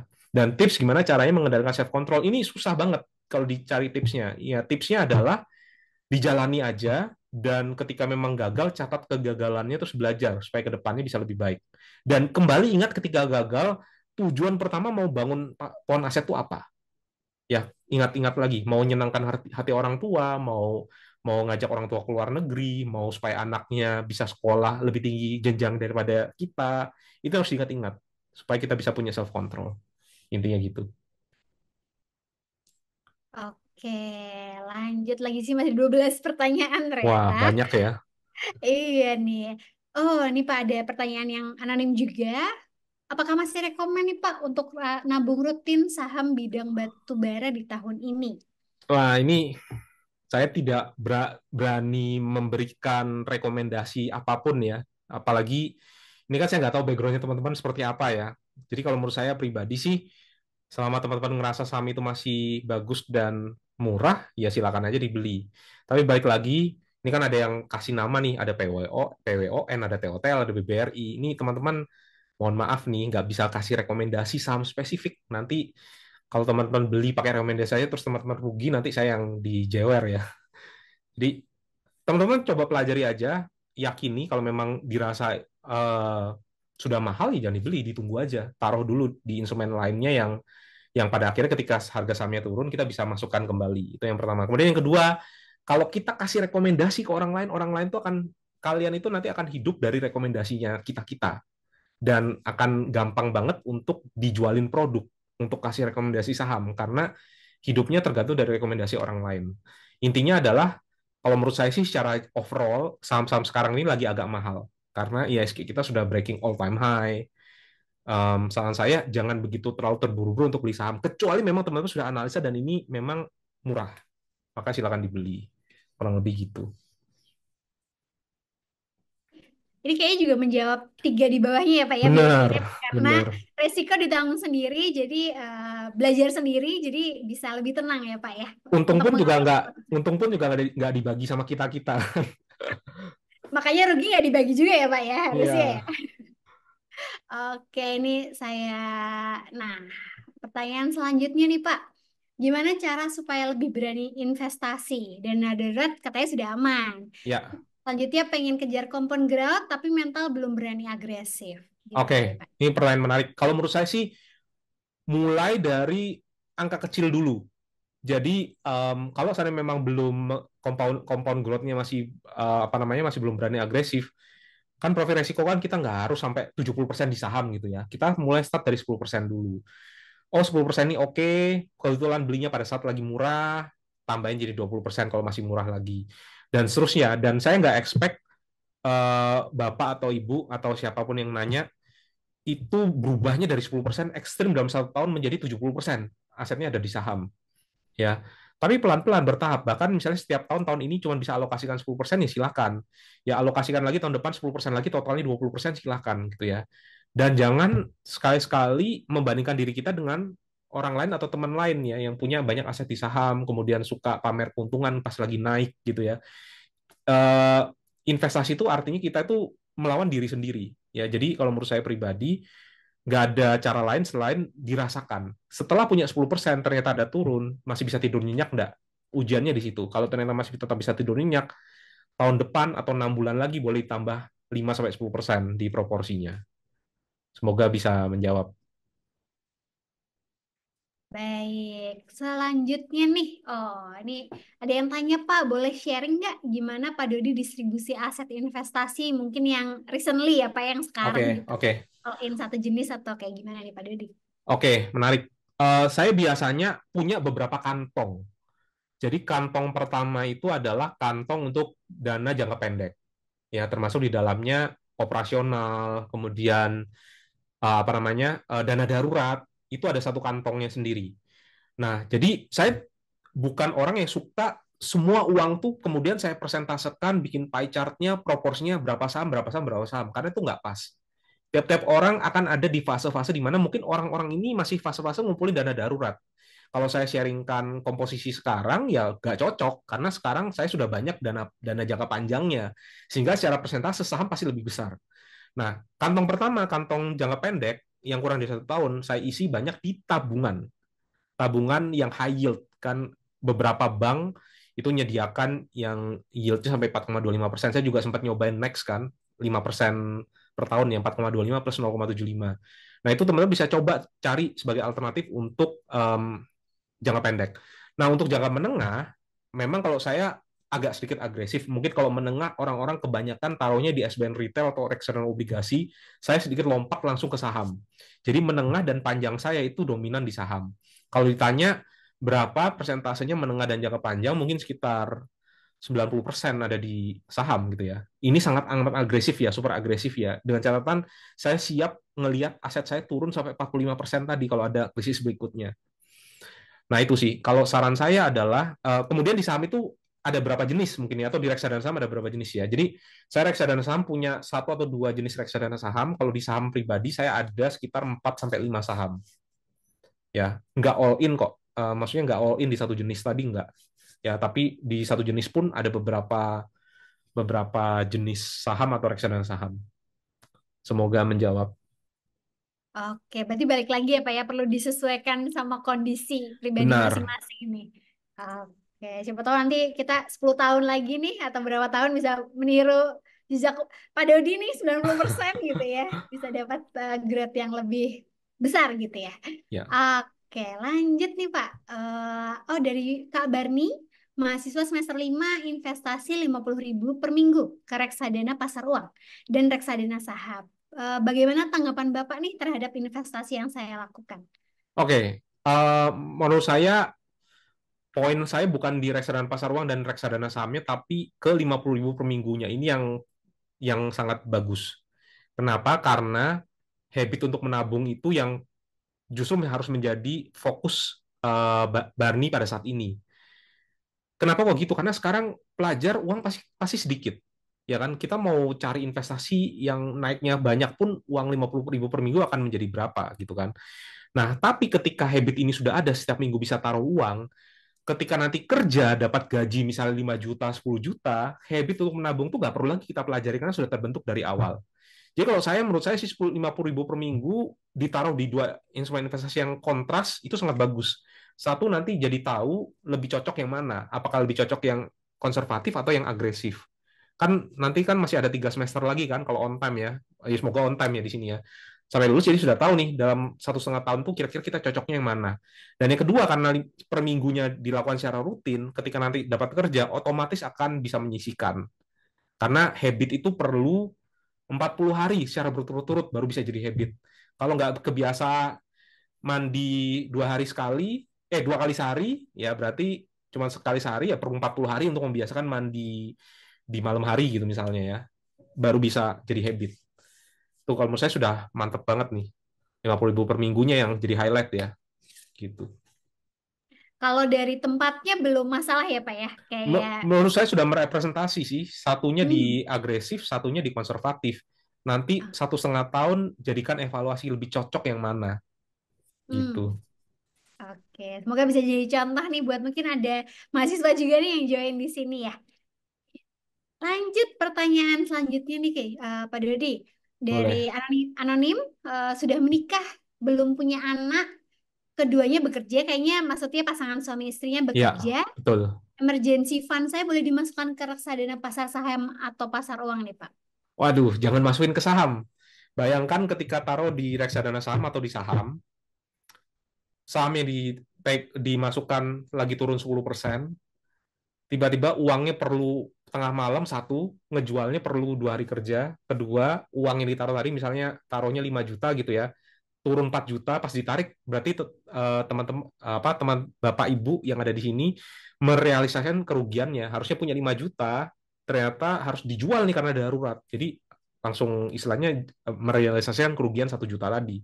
Emergency fund itu harus taruh di tempat yang sangat liquid, bisa dicairkan sewaktu-waktu dan kalau bisa nggak ada penurunan, nggak ada potensi penurunan. Karena ini dana yang darurat, yang kita nggak tahu kapan kita mau pakai. Harapannya justru dana darurat itu kita nggak akan pakai. Ya, masa sih kita kepingin keadaan kita darurat gitu ya, terus keluar uang. Harapannya kan kayak gitu. Cuman ketika kita keluar uang, harus yang bisa malam-malam kita tarik, dan harus yang ketika kita tarik kita nggak ada kerugian. Jadi return itu nomor kesekian untuk dana darurat. Jadi saran saya taruhnya di tabungan. Atau ada juga reksadana pasar uang yang bisa cair instan. Ya, jangan di reksadana saham atau saham ya, bahaya banget. Oke, ini masih ada sedikit lagi nih, Pak. Boleh, Eh, boleh.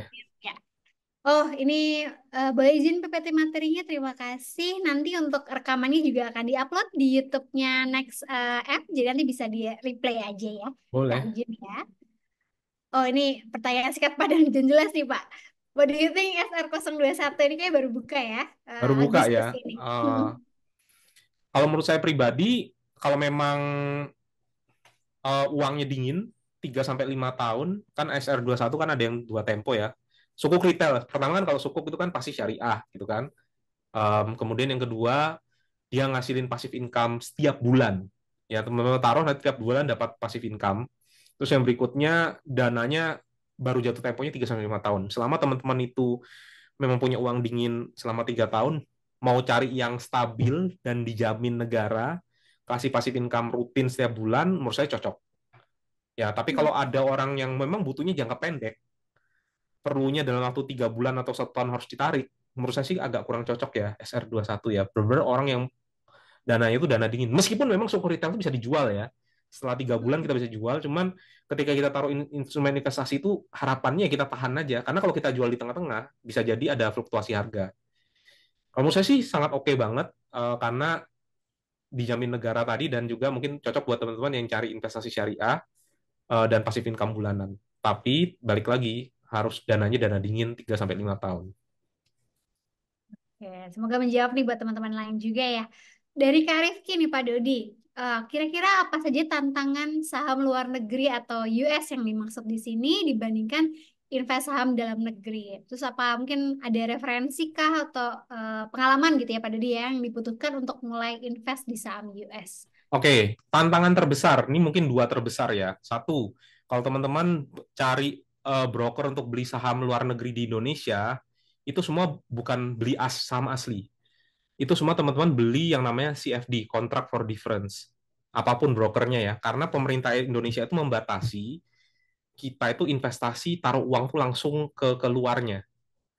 Ya, jadi teman-teman bolehlah buka beberapa apps itu teman-teman nggak beli saham asli tapi beli kontrak for difference. Memang benar sih teman-teman kalau misalnya beli saham Apple gitu ya, Apple yang naik ya investasinya naik. Cuman yang teman-teman beli itu adalah kontrak.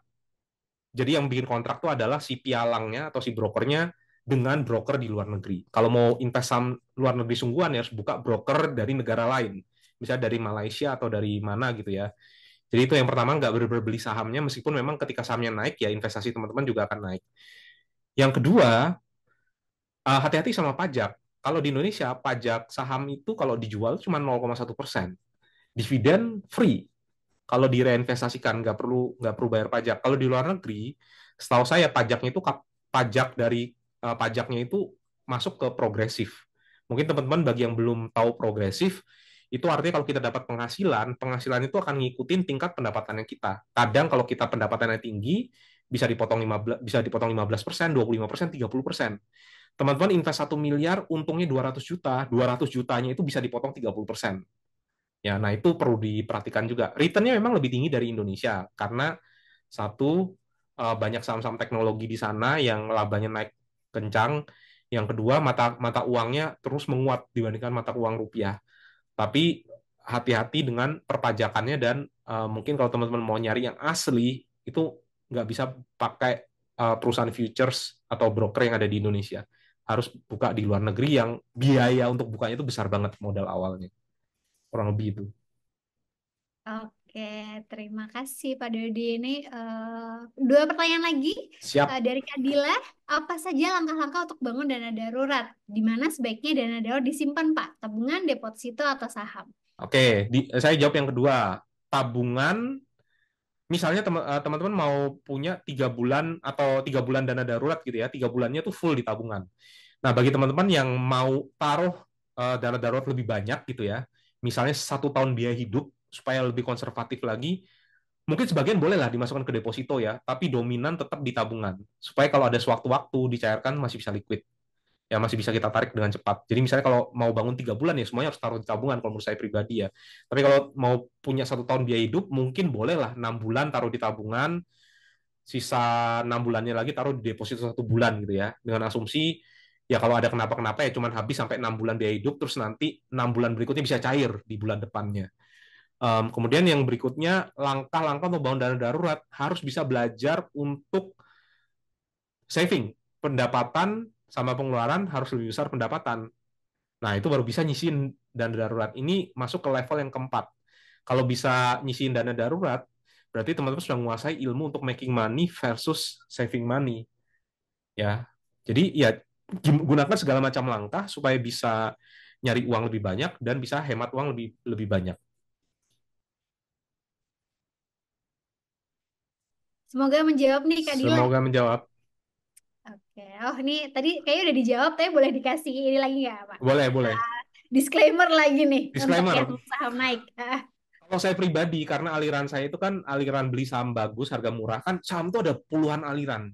Ada aliran yang pokoknya dollar cost averaging, nabung rutin setiap bulan. Kalau saya pribadi, aliran yang mencoba untuk returnnya di atas pasar. Jadi otomatis sama lah kalau kayak kita punya kepercayaan atau agama ya, kita harus nurutin rules-rulesnya kayak gimana. Nah, di aliran saya itu adalah aliran yang suka nyari hunting barang diskon. Kalau nggak ada barang diskon ya uangnya ditaruh dulu di entah itu RDN atau reksadana pasar uang gitu ya. Jadi kalau sekarang saya memang memperbesar cash saya gitu ya. Tapi bagi aliran yang mau dollar cost averaging, nabung rutin setiap bulan ya boleh-boleh aja dibeli. Ya cuman kalau saran saya, kalau biasanya beli 1 juta, semuanya di reksadana saham atau di saham, 500 ribunya aja yang dibeli di saham, 500 ribunya taruh dulu di RDN atau di tabungan gitu ya. Jadi tergantung alirannya apa. Kalau trader saham naik justru saatnya untuk beli karena trennya lagi naik nih. Jadi beli tinggi supaya bisa jual lebih tinggi lagi. Makanya tergantung alirannya apa. Intinya gitu. Oke, jadi silahkan dicari ya, mau ikut aliran yang mana nih, Betul. Kak yang bertanya. Oke, oh ini tadi ada nambah lagi nih Pak, dua mungkin Siap, dijawab kali ya. boleh. Terakhir nih, jadi setelah ini kita sudah tutup kali udah malam juga. Oke, yang pertanyaan dua terakhir. Dua Eh, terakhir. iya, lebih baik simpan emas batangan atau beli secara online kayaknya gitu ya. Pro konnya ada apa aja nih Pak Dodi? Oke, kalau saya lebih suka yang emas batangan. eh Ya karena emas itu kan sebenarnya lebih pas untuk aset fisik ya. Jadi kalau menurut saya sih, saya lebih lebih suka kalau kalau emas batangan. Memang kelemahannya adalah repot ya, karena kita harus nyediain tempat dan sebagainya. Nah, kalau untuk apps di misalnya Pegadaian, ini saya belum buka secara persis ya. Apakah benar-benar itu tuh kita nabung emas atau di beberapa apps lain itu bahkan itu futures, jadi atau kontrak gitu ya. Nah, ini saya mesti harus lihat di Pegadaian ini emas yang ada di Pegadaian ini apa? Apakah jangan-jangan kita diminta untuk skemanya nyicil atau gimana? Itu saya jujur masih belum tahu ya. Kalau belinya di apps digital seperti apa. Tapi kalau mau konservatif, nggak ada yang bisa ngalahin kita punya emasnya secara fisik. Cuman harus persiapkan tempat untuk naruh. Kurang lebih gitu. Yang kedua, rekomendasi buku yang bagus buat belajar laporan keuangan. Eh, Kalau laporan keuangan kok lebih banyak ada di YouTube ya. Ini saya nggak bicara channel saya, tapi maksudnya banyak channel-channel lain yang kasih breakdown secara detail tentang cara baca laporan keuangan. Justru kalau belajar laporan keuangan tuh kayaknya banyak belajar di buku-buku akuntansi deh. Jadi mungkin teman-teman nanti cari aja buku-buku akuntansi yang kaitannya dengan investasi. Saya jujur nggak ada apa namanya, nggak ada pengalaman detailnya karena ketika saya belajar laporan keuangan saya lebih banyak ngelihat YouTube. Accounting memandang laporan keuangan itu beda dengan investor memandang laporan keuangan. Accounting itu kan mungkin bicara keakuratan dari posnya ditaruh di mana, asumsi yang dipakai gimana. Investor itu lebih ke arah bicara akun-akun di aset liabilitas ini berbicara apa sih ke investor, ke bisnis. Laba rugi kayak gini, beban keuangan kayak gini, itu berbicara apa sih ke kita sebagai investor dalam menilai bisnis. Jadi kalau menurut saya sih lebih banyak cari aja referensi video-video YouTube di mana investornya yang jelasin tentang cara untuk interpretasi laporan keuangan. Nah, kalau bahasa Inggris, itu saya ada rekomendasi, kalau tidak salah Warren Buffett and the Interpretation of Income Statement atau Financial Statement. Nanti boleh aja dicarinya. Jadi nanti bisa tahu pos-pos mana yang kira-kira bercerita tentang bisnis tersebut. Semoga menjawab.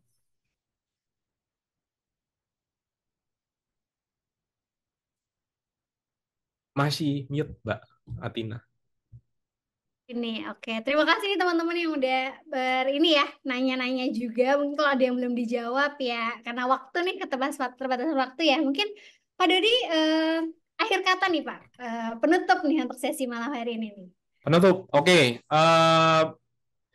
Yang pertama, perjalanan untuk perjalanan untuk bisa menata, merencanakan dan bertumbuh secara finansial itu adalah perjalanan maraton bukan sprint. Jadi teman-teman harus bisa tahu posisi sekarang di mana dan garis finishnya itu di mana. Itu yang pertama ya. Kenapa? Supaya kita bisa tahu kita itu perlu lebih larinya lebih kencang atau mungkin kita bisa lebih santai karena kita ternyata sudah dekat sama garis finish. Sehingga kita bisa membalancekan kehidupan kita dengan hal-hal lainnya. Jadi maraton bukan sprint, harus tahu posisi kita dan juga harus tahu garis finish kita seperti apa. Oke, terima kasih banyak sekali lagi untuk Pak Dodi nih sudah ngobrol-ngobrol banyak. Semoga bermanfaat juga buat teman-teman semuanya. Nah, di akhir sesi nih mungkin mau biar tim Next bisa terus gitu ya menyediakan platform untuk belajar bareng-bareng. Teman-teman mungkin boleh meluangkan 1 menitnya nih. Sebentar. Nah, 1 menitnya untuk mengisi feedback gitu ya. bit.ly/feedback NMA sudah di-share juga di kolom chat supaya kita bisa tahu nih mungkin next topik apa yang pengen teman-teman bahas gitu ya di Next Money Academy ataupun juga hal-hal lainnya nih. Nah, Karena sudah pas banget nih kita 25.9 sudah jam 9 malam. Mungkin dari saya gitu ya, dari Timnas juga mohon maaf jika ada kesalahan nih dalam penyelenggaraan dan semoga bermanfaat. Terima kasih, selamat malam semuanya. Saya N ya.